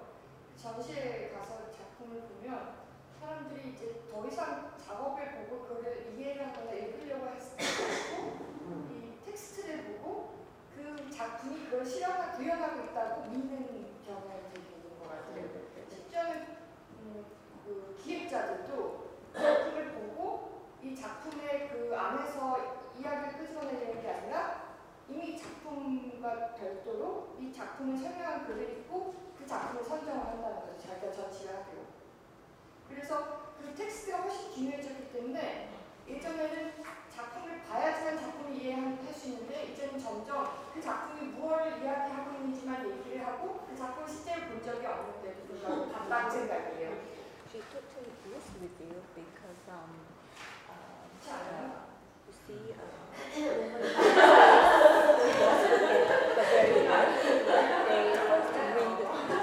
explain the work and even the curators they do not select artworks by the work itself. They read first the text and explanation about the work and then select the work. So now we have the situation where people get together to the exhibition and they don't really look at the exhibit, the artworks, and they just talk about theories and concepts, etc. And that's all. 그리고 특히 한 가지 더 덧붙이자면 그걸 부추긴 게 잡지들이라고 봐요.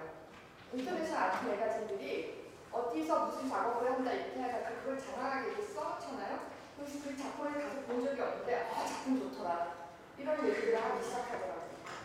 She said that one of the responsibilities for these problems lies in international art magazines. They present you with a lot of textual information and concepts and theories, discourses, etc. about artworks all over the world. And if you read the magazine, you come to feel that you come to know all these works by reading it. Yeah. Okay. Let's stop for today. That's it for today. Enough for today. 네, 오늘은 Okay. 여기까지입니다. See you tomorrow for the